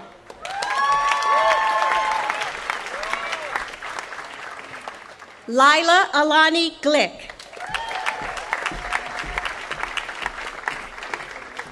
Max James Gold.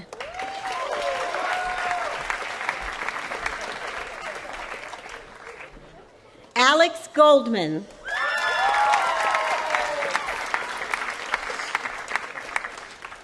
Jasmine Gonzalez.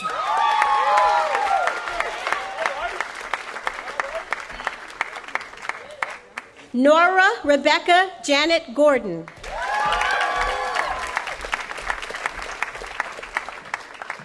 Eldridge M. Green, Jr.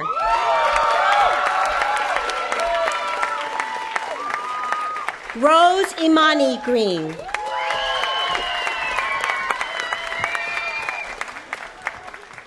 Rosa Winston Greenberg.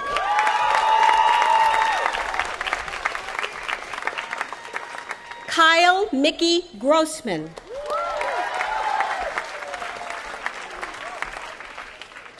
Alexander Eugene Groth.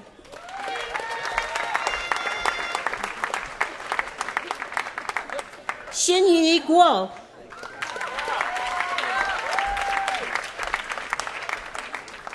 Mindy Vale Hagen.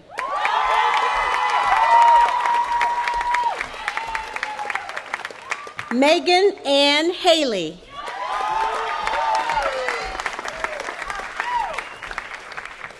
Anna Maria Brooks Hall.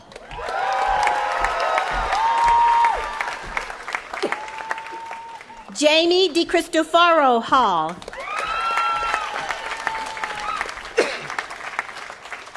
Gator Halpern.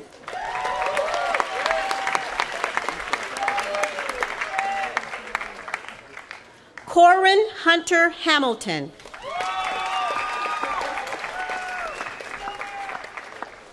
Robert Westfall Hammett.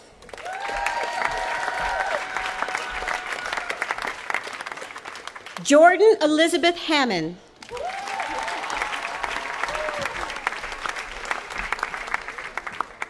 Natasha Maher Haradavala.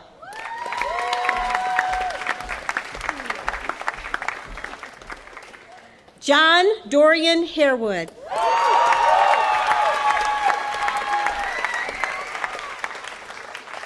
Harry Harris.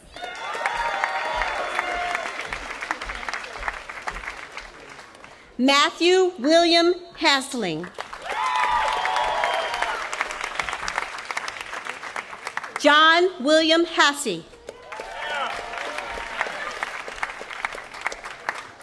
Owen Bradley Hawkins.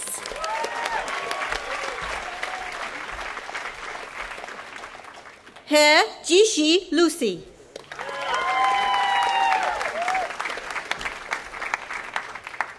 Jennifer Nicole Hebine.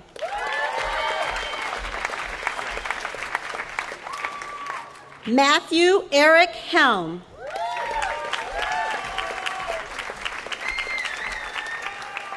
Stefan Christopher Helms.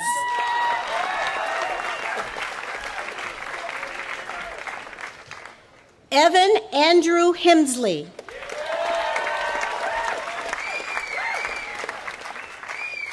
James Muyang Yo.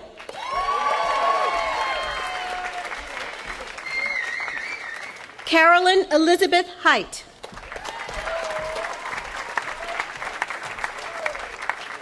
Samuel James Holden. Kristen Nicole Holstead. Kaylee Joe Howell. Roger Scott Huddle.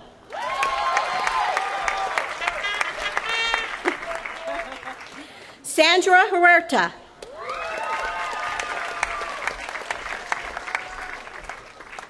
Scott Thomas Humbarger. Summa cum laude.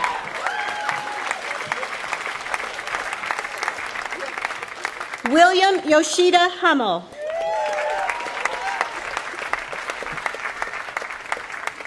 William Joseph Hunkler. Nicholas Raphael Hurwitz.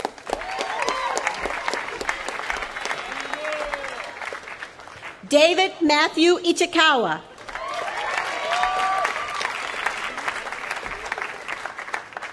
Ryan Jowitz.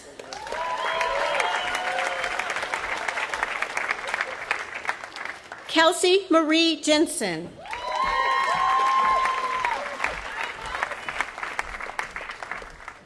Scott Davies Jesperson.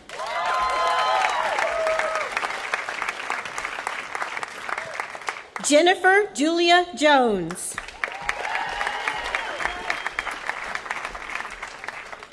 Tara Janelle Jones.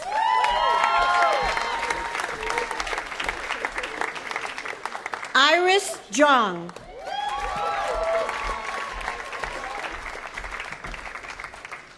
Julie Juarez.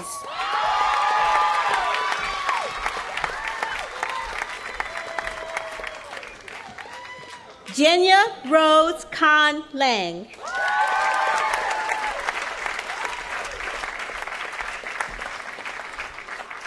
Jamil Hassan Kareem.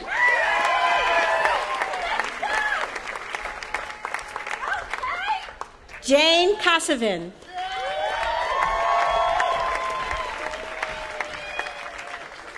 Ilona Romanova Katz.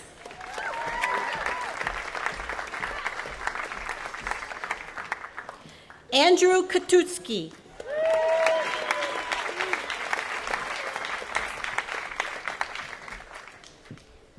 Daeho Kim.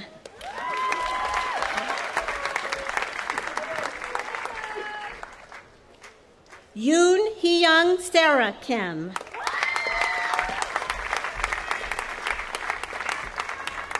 Stella Sehi Kim.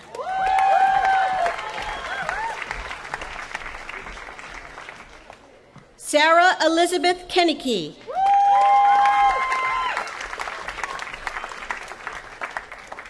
Adam Spencer Kennard.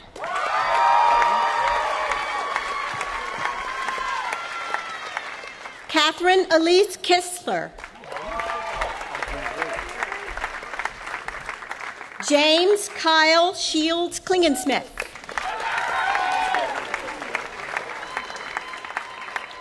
Jack William Knauer. Michael John Koenig.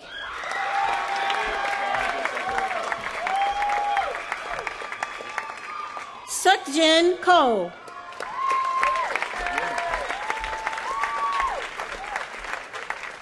Marina Grace Cusick.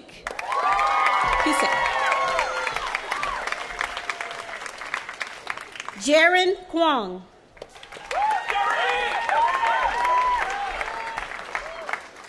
Joseph Mark Labriola.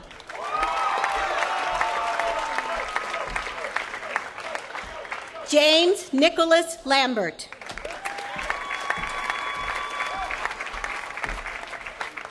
Zach Lasner. Catherine Elizabeth Lawrence.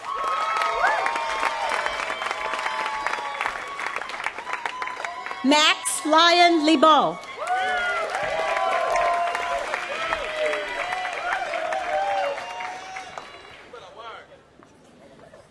Joyce Lee.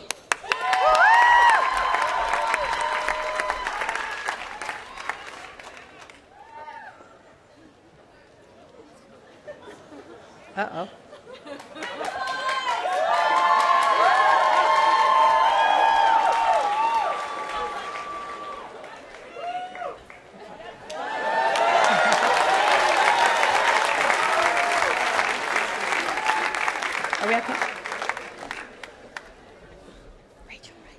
Rachel Minji Lee.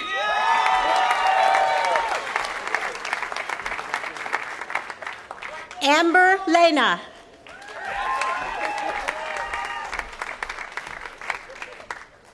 Brittany Ann Leonard.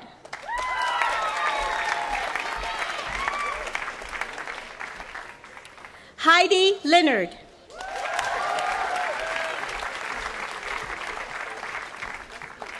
Jeffrey Allen Levere.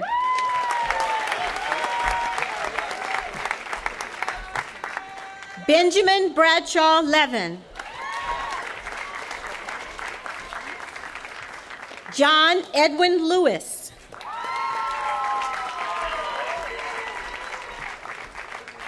Fung Thomas Lee.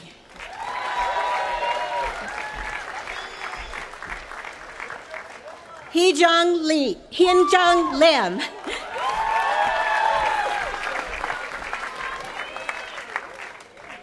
Kristen Marie Lindberg.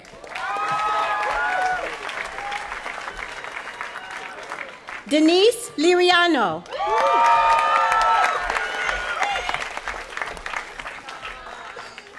Albert Liu.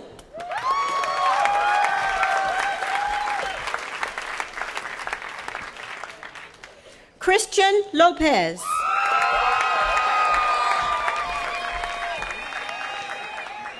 Tui Min Lee.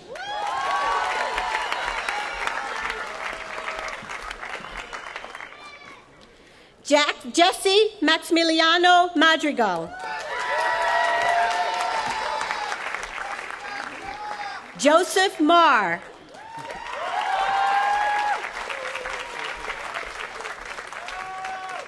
Martha Elizabeth Marich. Molly Ann Mather.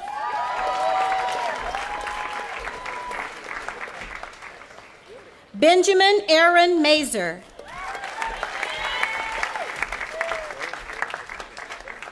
Jennifer Pam McCartney. Hannah Benoit McConnell.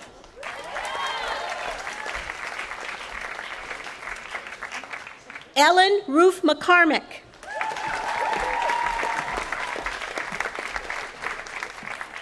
Paul James McCormick.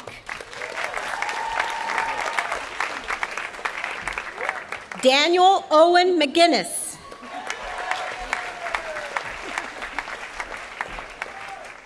Keith Michael McHugh.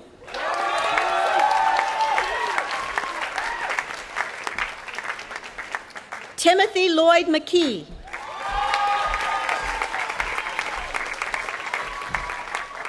Andrew Michael McKinney.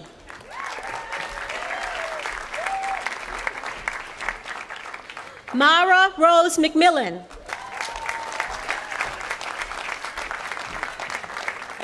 Matthew Vars McMorris.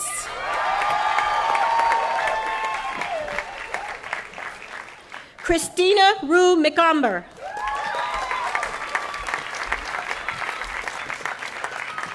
Emilio Louis Medina.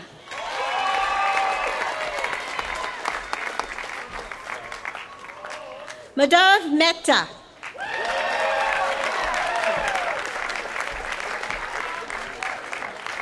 Tulsi Sunil Mehta.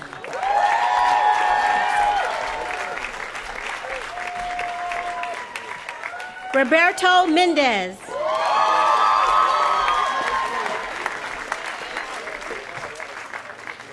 Ileana Gabriela Mendoza. Catherine Bishop Metcalf.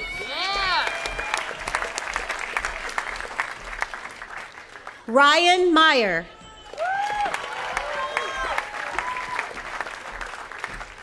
Thomas Eric Meyer.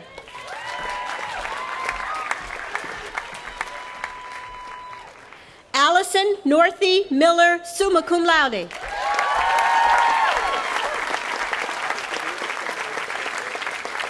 Courtney Elizabeth Miller.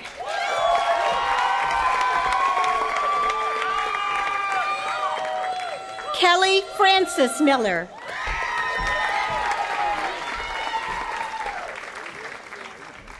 Claire Min Venditti.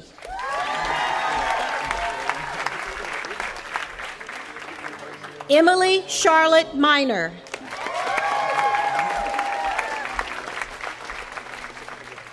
Rahul Mishra.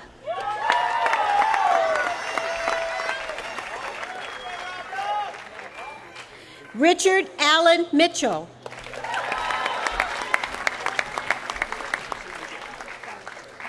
Sumira Mokarala.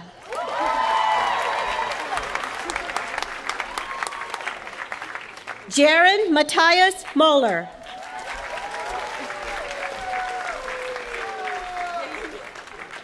Daniel Montalvo. Colleen Bernadette Moore.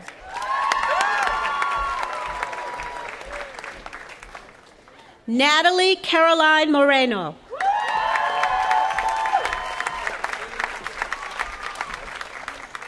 Aaron Freeberger Morgan.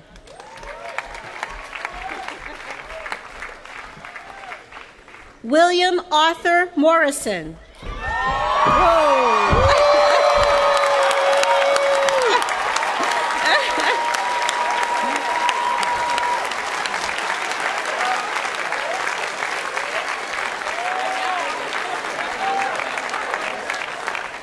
William Allen Mullaney.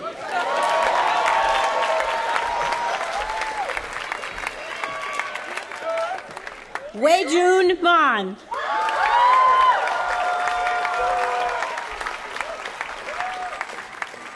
Kellyanne Marie Murphy.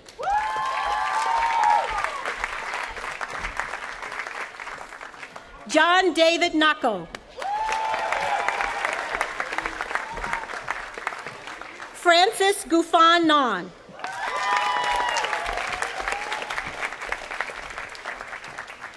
Celia Neustadt.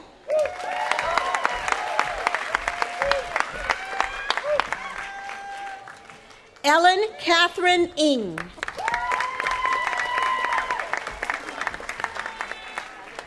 Simone Elise Nibbs.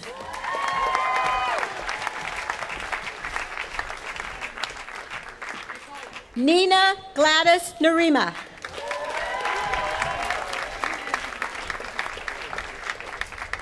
Benjamin Peter Normant.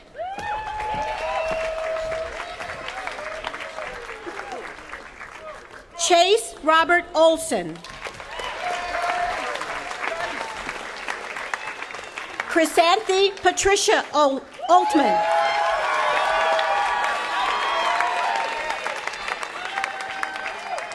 Samuel Wei King Pang.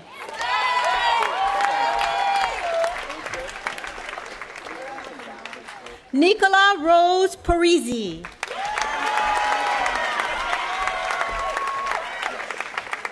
Matthew Park.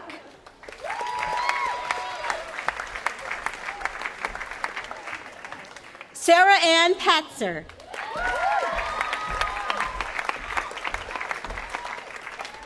Andre Mark Pegeron.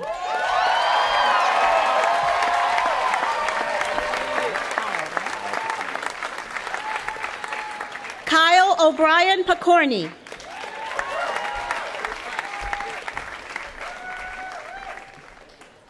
Rebecca Lee Potts.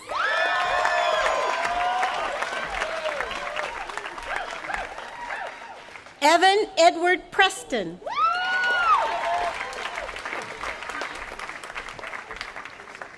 Andrew Quinn, summa cum laude.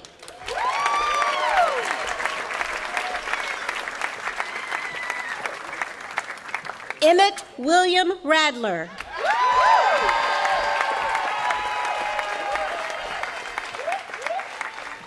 Maria Joanne Ramirez.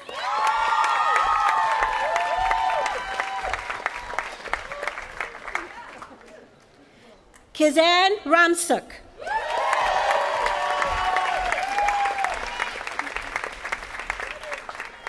Caress Brianna Reeves.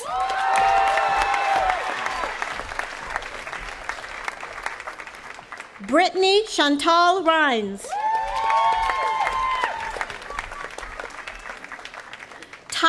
Patrick Roche.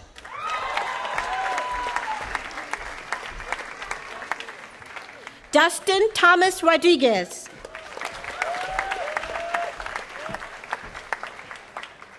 Su Young Ro.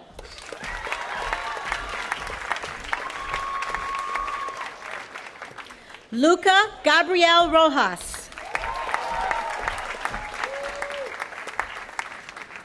Gabriel Aaron Romero.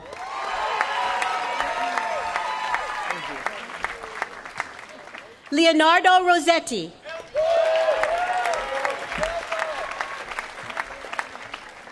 Caroline Senton Rubin.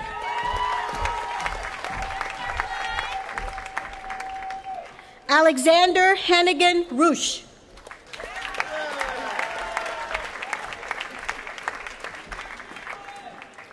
Wiley Jared Rush.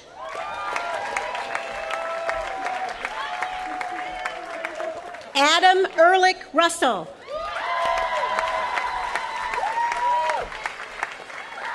Ariane Elizabeth Russell. Elena Science.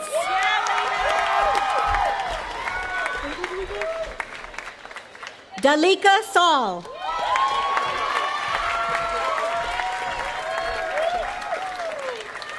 Adeline Frederick Solomon.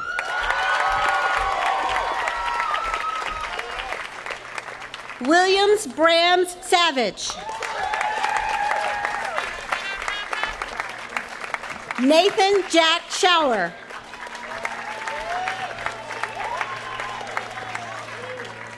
Max Rubinoff Scholten. David Kanemalu Schwartz.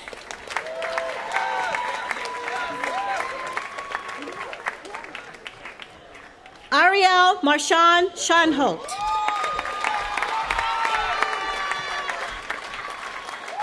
Kathleen Margaret Shea.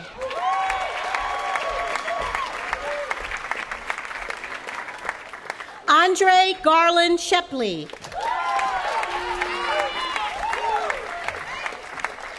Lauren Leslie Sherman. Amina Yasmin Simmons.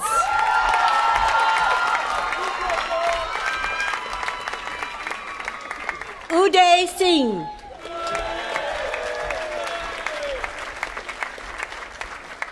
Ian Alejandro Sinnott.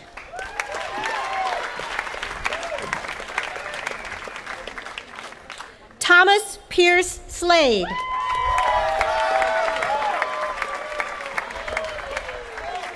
Timothy Kareem Smedley.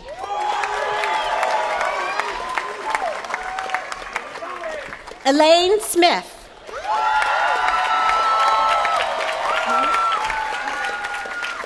Hannah Marie Greenlick Snyder. Jennifer Ann Summers.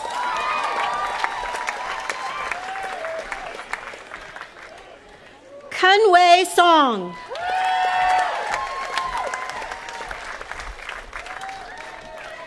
Jesse Elias Spafford.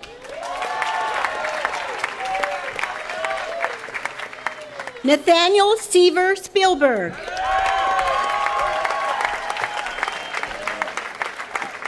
J.C. Wall Spivey.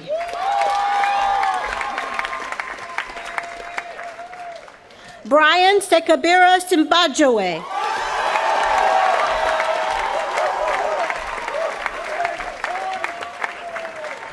Jessica Alice Gould Stern.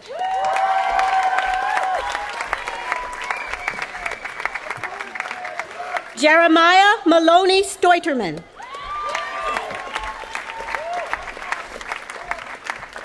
Zachary James Stewart. Annie Stoller Patterson.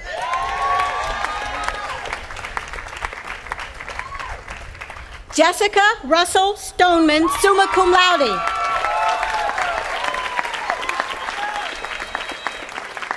Adrian Evelyn Dutcher Stormo. Sam Thomas Strassman. Max Scott Strader. Timothy Charles Stutz.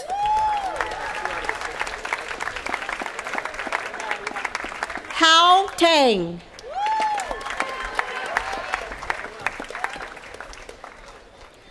Julius Plout Toronto.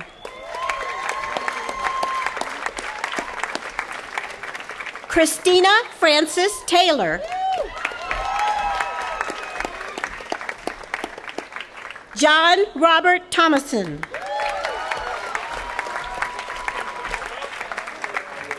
Ashley Toscano.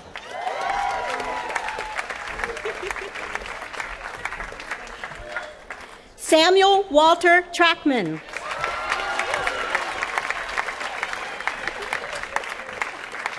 Annie Marie Tran.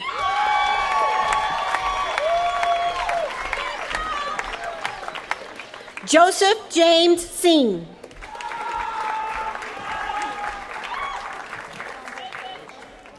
Catlin Ulrich.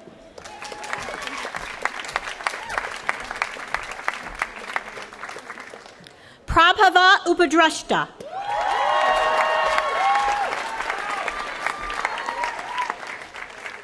Jessica Itzel Valenzuela Marirez.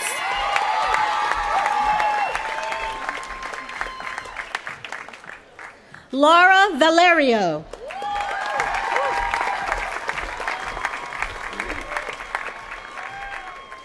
Corey Ann Vandergeest.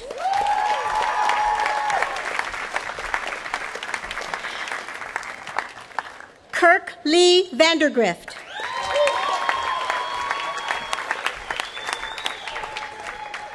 Lauren Unel Ventrudo.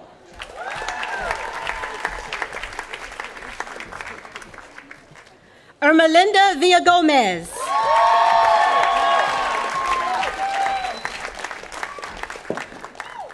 Johnny Wang.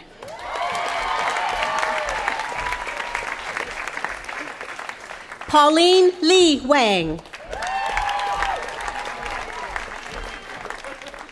Niger Sahil Washington.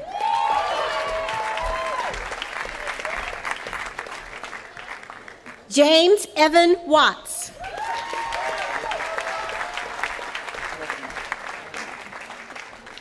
Maria Karen Whittle.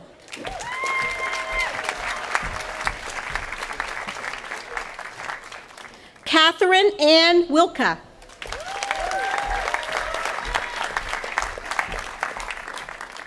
Amanda Mari Wilmson.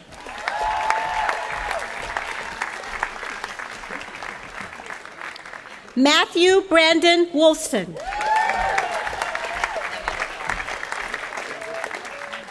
Paige Wheaton Wollstonecroft.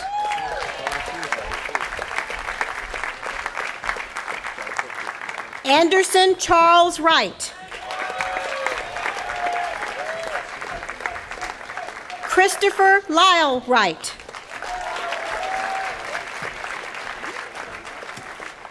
Gregory Hayward Wright.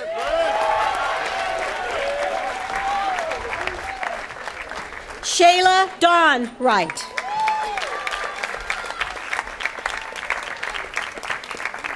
Julie Jiabin Wu.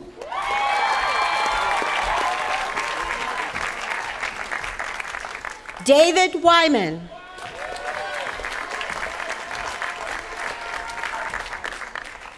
Zin Jane Zhu.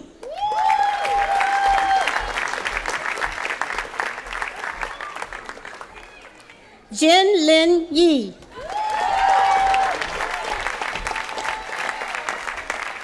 Stacy Yuan.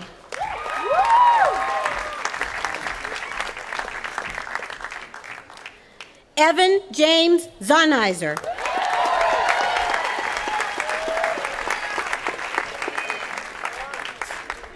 Shariar Shapur Zarashar.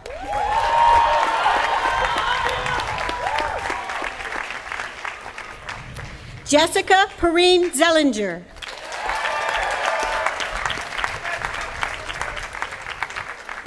Felix Zhang.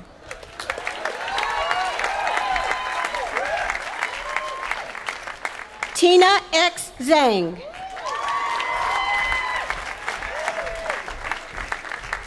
Lauren Elizabeth Zilski.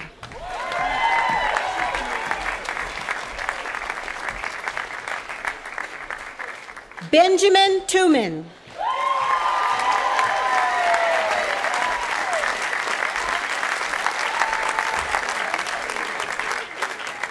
Carolyn Jordan Henderson.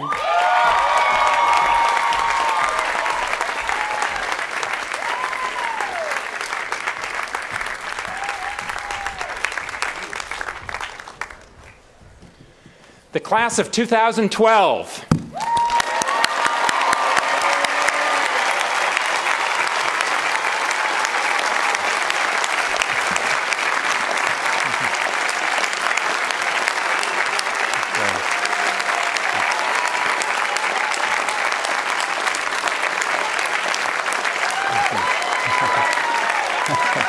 Okay.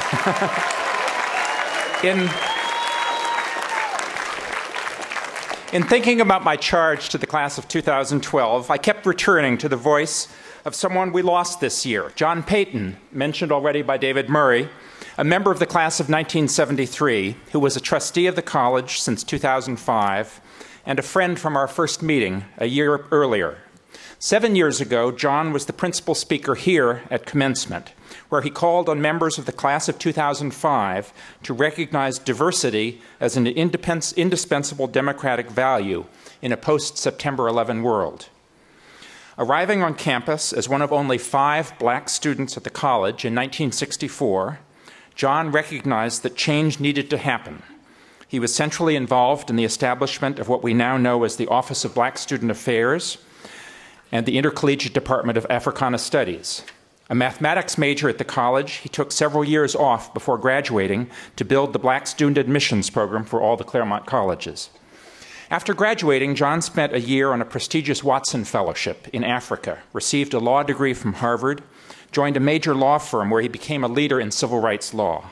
One of his most important accomplishments was to develop the strategy for the successful defense of college and university affirmative action programs and admissions in the University of Michigan Grutter and Gratz cases, including arguing the former before the Supreme Court.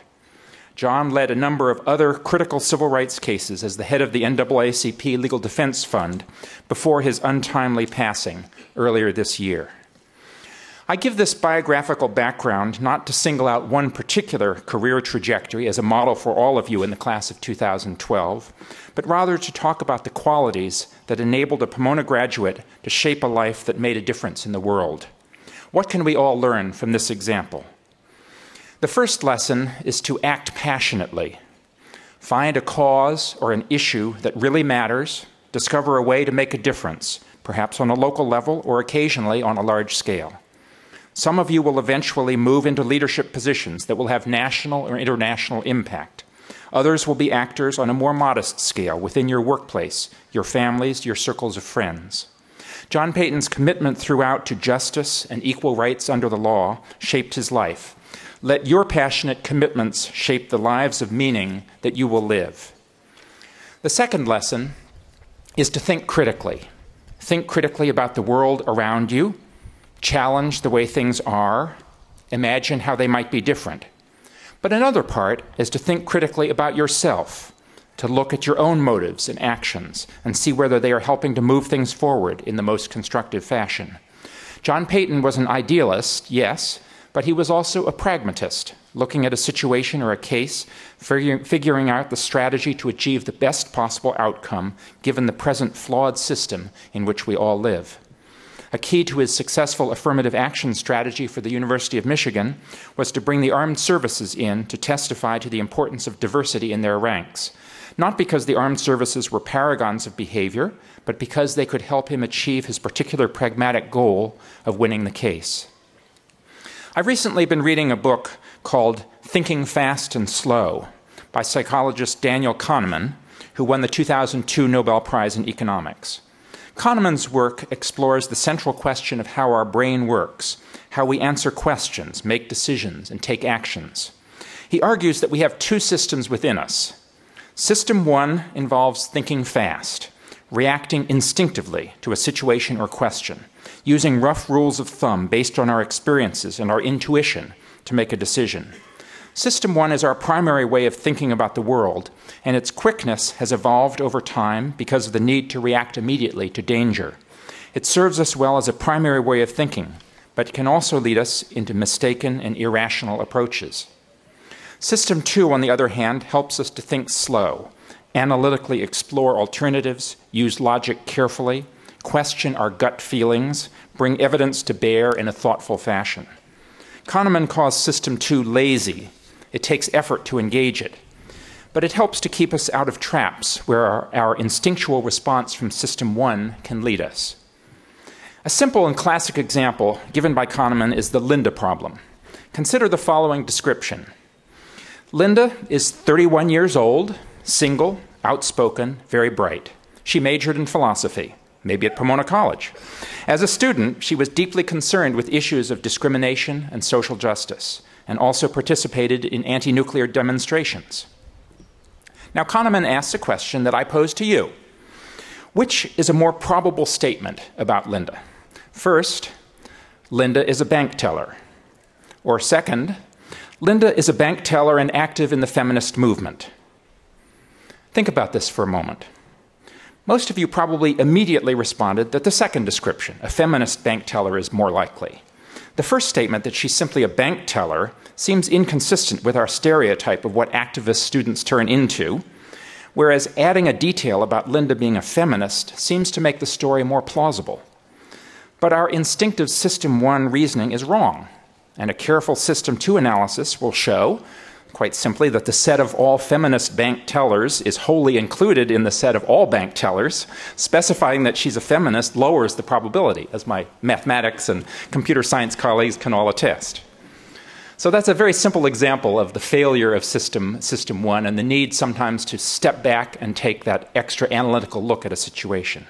To be effective in the world, we need to engage both our instincts and our pragmatism, to confront each situation not only by acting passionately in response to our deepest values, but also by questioning our assumptions and thinking critically about our actions and the effects they will have. Issues of immigration law and work authorization documents have been at the forefront over the last year at Pomona College. Commencement is not a time to repeat the whole story, but we all grieve about the unfortunate outcome, the termination of the employment of 17 employees, many of them staff members of long standing at this college. I am proud that members of this community cared enough about the personal impact of these events to question, challenge, and protest the actions that were taken. Here, I wish to ask a few questions about choices that were made by different people around this issue, by myself, by trustees, by members of the community, students, faculty, staff. Were we, in each case, thinking both fast and slow, following our instinctive judgments, but also challenging our own assumptions, reflecting on the consequences of our choices? Most important, how can we ensure that such a situation of personal devastation for the 17 most directly affected will not happen again? What changes can we make within this college in the ways we make decisions and discuss difficult issues to learn from our mistakes? And how can all of us work to change the deeply flawed laws in our country in this arena? Passion and pragmatism, instinct and critical thinking. To make progress on the big issues that face us, we need to bring to bear both systems of our brain and, like our fellow alumnus, the late John Payton, to think fast and slow about how to further change in our world. Thank you, and best wishes.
Thank you.